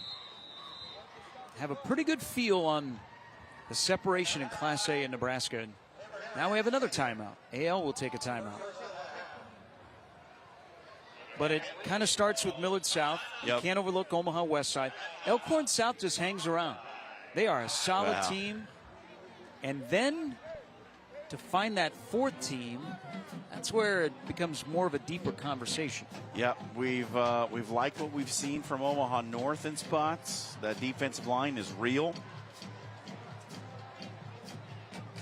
still kind of figuring some things out on the offensive side of the ball, but defensively, Omaha North, you got a tough job ahead of you when you face the Vikings. You know, Creighton Prep is now 3-1. Yeah, can't forget about Prep. They finally have a quarterback that is there for more than 1 year, Tony Caniglio. Yeah. Then, you know, and Tim Williams at Papillion La Vista has really turned that program around. They're unbeaten going into their game tonight. They just fly under the radar. Nobody talks about Papillion La Vista, and all they do is just win games. So AL will punt the football away for the first time since the first half. And Cruz lost it in the end zone, tried to pick it up, tried to punt it, and is mowed under. And it goes out. Cruz is down. Touchdown, TJ. They recovered in the end zone. And probably the way to wrap up tonight. Again, a low snap. Cruz never had a chance. He was bombarded by Yellow Jackets. And it got blocked, recovered in the end zone, and Cruz still down. Yeah, he can't seem to find the handle and just tries to kick it off the ground and gets absolutely blasted. And as you see, the punt got trapped right on the hip of the TJ defender. I think he thought it was by him. Next thing you know, he's got it on his hip, and it's a touchdown. So I can tell you, of all the years that we've been doing this series, we've never seen this happen. No. 2 blocked punts is a first for us in the same game for ALTJ. He didn't know anything about it and suddenly had the football. That is Noah Phillips. He will. That's one to tell the grandkids about. He will not have an easier touchdown than right there. I'm going to be telling my grandkids about the time I blocked a punt against Waverly and returned it for a touchdown. So I'm sure he'll be telling his grandkids the same thing. So Cruz is up, and he walked under his own power to the sidelines. And TJ is on the board. It's 42-6. They still have to complete the conversion. And keep in mind, TJ has not attempted a PAT this year. They have tried 16 two-point conversions.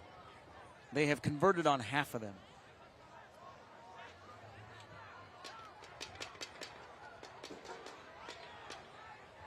Now they got to see if they have the right personnel on the field. As they stare into the end zone that houses the largest scoreboard in the state of Iowa. Fuji, for a two-point conversion, his pass to the back of the end zone is knocked away at the last moment. And that is Christopher Lee, who earlier in the game had a 40-yard pick six. The AL defensive backs done a pretty good job tonight, Gary. They have been excellent. Obviously, 4 interceptions. You're gonna take that and you're gonna like it. And that's a good play, tracking the football and just knocking it away on a two-point conversion. Good awareness. And picking the ball off there does you no good. Just knock it down. That's all you've got to do. It's like a Hail Mary. Excellent job on the back end. You have seen tonight periodically, and we've been talking about the scoreboard. It is 26 feet tall by 47 feet wide. They have bragging rights here in the Council Bluffs Community School District. It's the largest scoreboard in the state of Iowa for a high school stadium, making its debut. And as Luke Peterson, the athletic director at TJ, was telling us, and also with the students at AL when it's your home game, it is the students that are running the cameras for the scoreboard. It is a great picture. It is mammoth. And an onside kick recovered by AL. So if you are familiar with the area, and there's one of the TJ students that are running cameras, what a great experience. That's right up here. But if you are familiar with Epley Airfield and you fly in and out of the airport for Omaha Council Bluffs, you essentially fly right over this stadium on your ascent into the airport. You will be able to watch the game now. That scoreboard is so large. There's Grant Hansen, friend of ours. Yeah. So AL has the football, and would imagine with a chance here to just run out the clock, get to 3-1 and come get the trophy.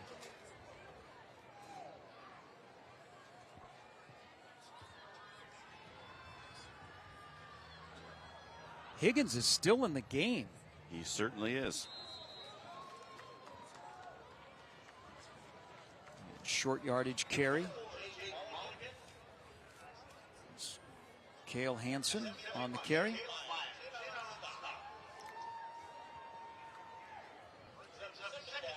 Now, the backup quarterback is Chris Lee, who we've seen play in the defensive backfield tonight. I have not seen him play in the offensive backfield yet. Now, I wonder if that does factor in the decision here, but it is, you would think Higgins would have earned himself a night off. 42-6. Scored 42 unanswered. And the Lynx run the football.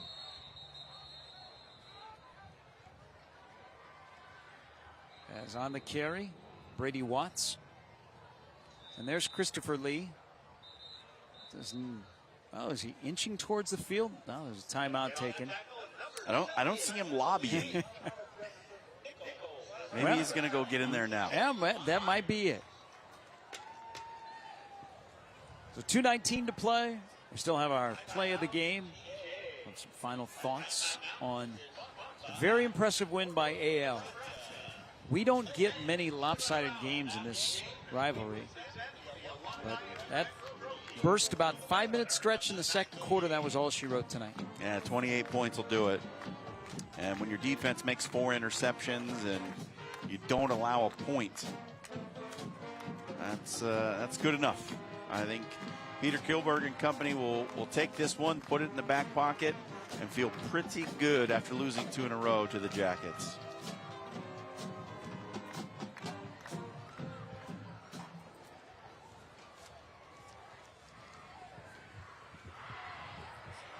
Higgins does stay in.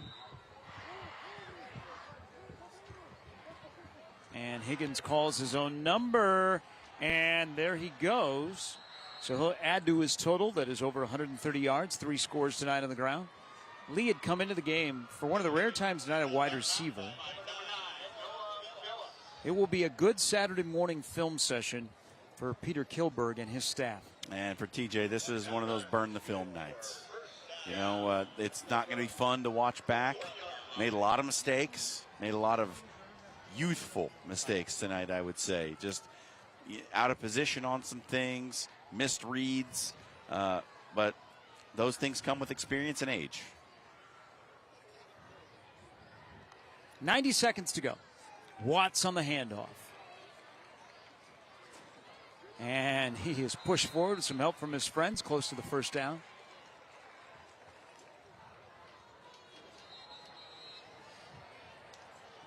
The rushing numbers for AL are going to look real good, and they're putting some things on film that a lot of their future opponents are going to have to deal with. This is sending up a smoke signal from the Council Bluffs area to the rest of Class 5A in Iowa and saying, if you don't have a run defense, you better watch out.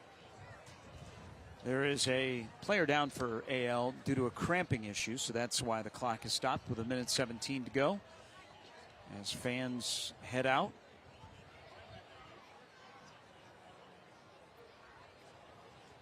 And we head back to Nebraska. And Thursday night, Omaha, Bryan, and Millard North. Yeah, it's weird that we're through 4 weeks of the season. Yeah, it's been flying. Now we're in the district play, and you start talking about playoffs and important head-to-head victories. As the player is still down for AL, being attended to. But it's a week-long kind of celebration of these two schools. And a big volleyball match earlier this week. Both schools had big pep rallies and great turnout by the student section on both sides. And we can see across the way the AL student section, they are ready to rush the field. It's tradition here.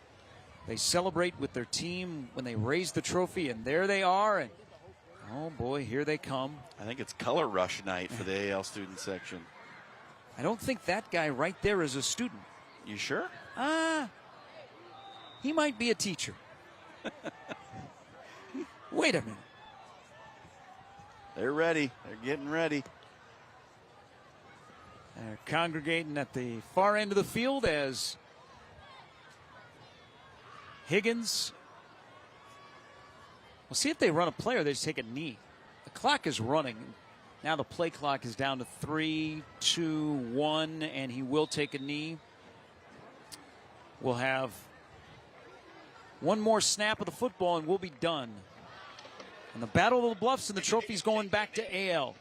And Peter Kilberg is off to a 3-1 start. Last year in his first year, they went 2-7. They are doing a lot of good things. I really like what I'm seeing from this AL football team.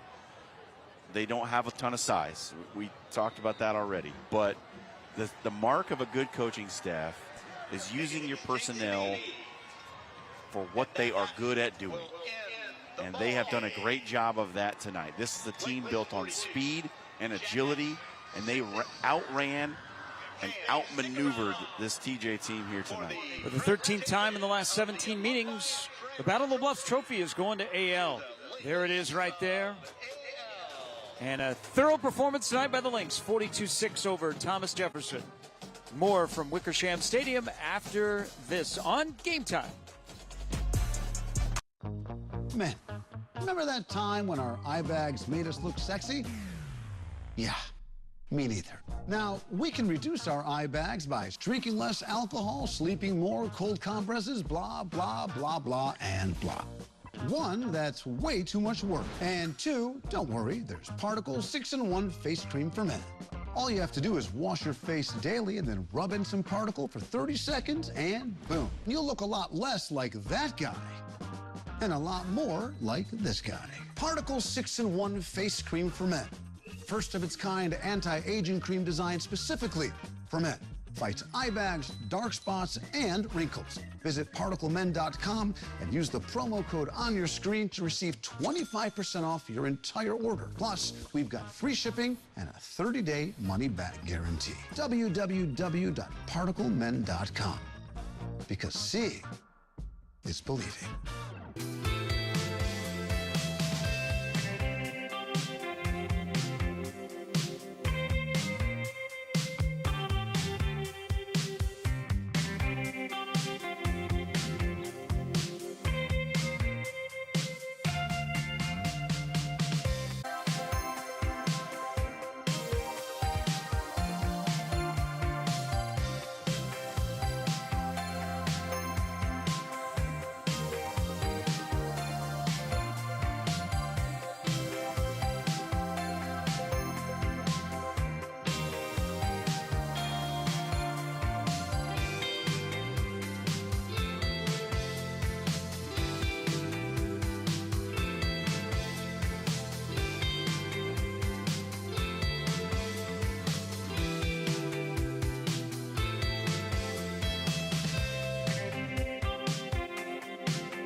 The trophy in 2024 goes to Council Bluffs Abraham Lincoln. The Battle of the Bluffs trophy and a thorough performance tonight by the Lynx to improve to 3-1. They win 42-6 over Council Bluffs Thomas Jefferson.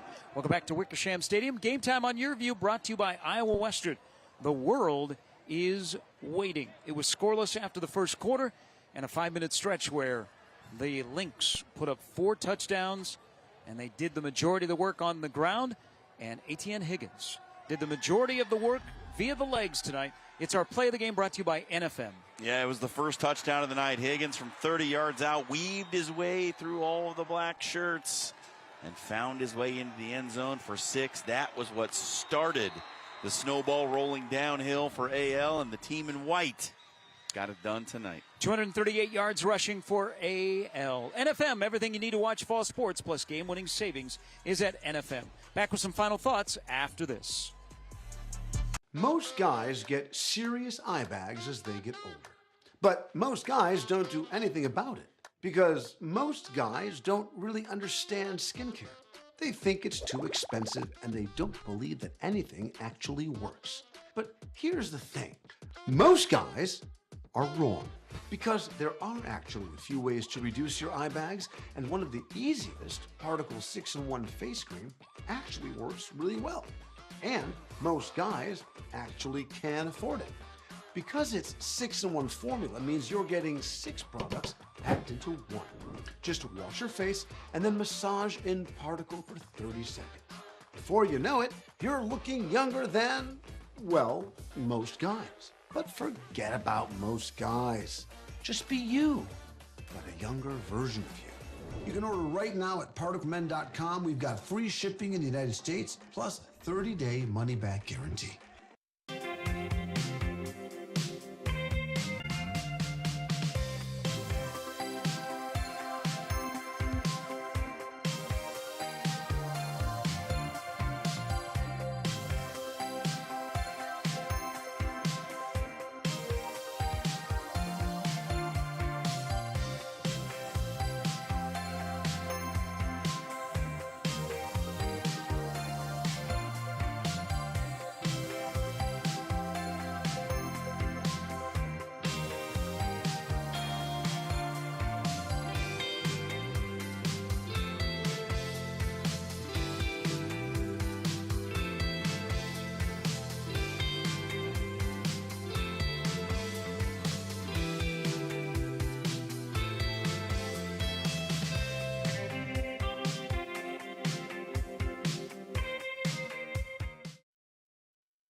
The Lynx, they have the trophy in 2024, 42-6 over TJ, as the Lynx run for 238 yards. ATN Higgins, 146 on the ground, 3 touchdowns. Rogers had 79, and once that second quarter, the barrage hit, it was all AL tonight, John. Yeah, the run game for AL was the difference tonight, very obviously. The TJ defense, we told you from the outset, that's where Jeremiah Waters told us that they have the least experience. They're very young. They're starting some freshmen. He's trying to build this thing from the ground up. And AL just looks a little bit more established right now. You know, they've got a third-year starter at quarterback. They've got some more experience. They're a little bit more physically developed and mentally developed, honestly, with the more experienced team. But that's a team that I think you're going to have to watch out for come playoff time. They could be challenging for one of those playoff spots, which is something that neither of the big schools here in Council Bluffs have been able to say for a while, that at least one of them was in the hunt for the postseason. AL looks like a team that could be there at the end. And with that quarterback, 42-6 tonight.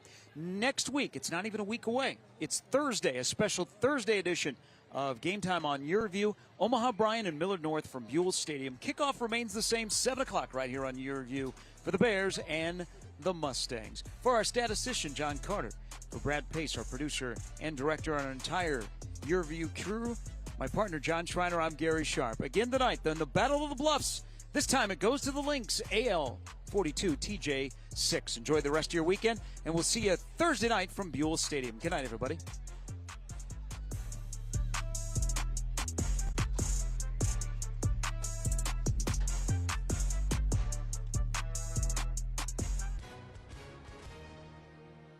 Hi, and welcome everyone watching at home. We're here to remind you that we have agents standing by right now to answer your legal questions. So if you've been injured in an accident, it was not your fault. Call now. Find out if you have a case and how much is potentially worth. I'm Gina Bellich, here with spokesman and TV personality Tom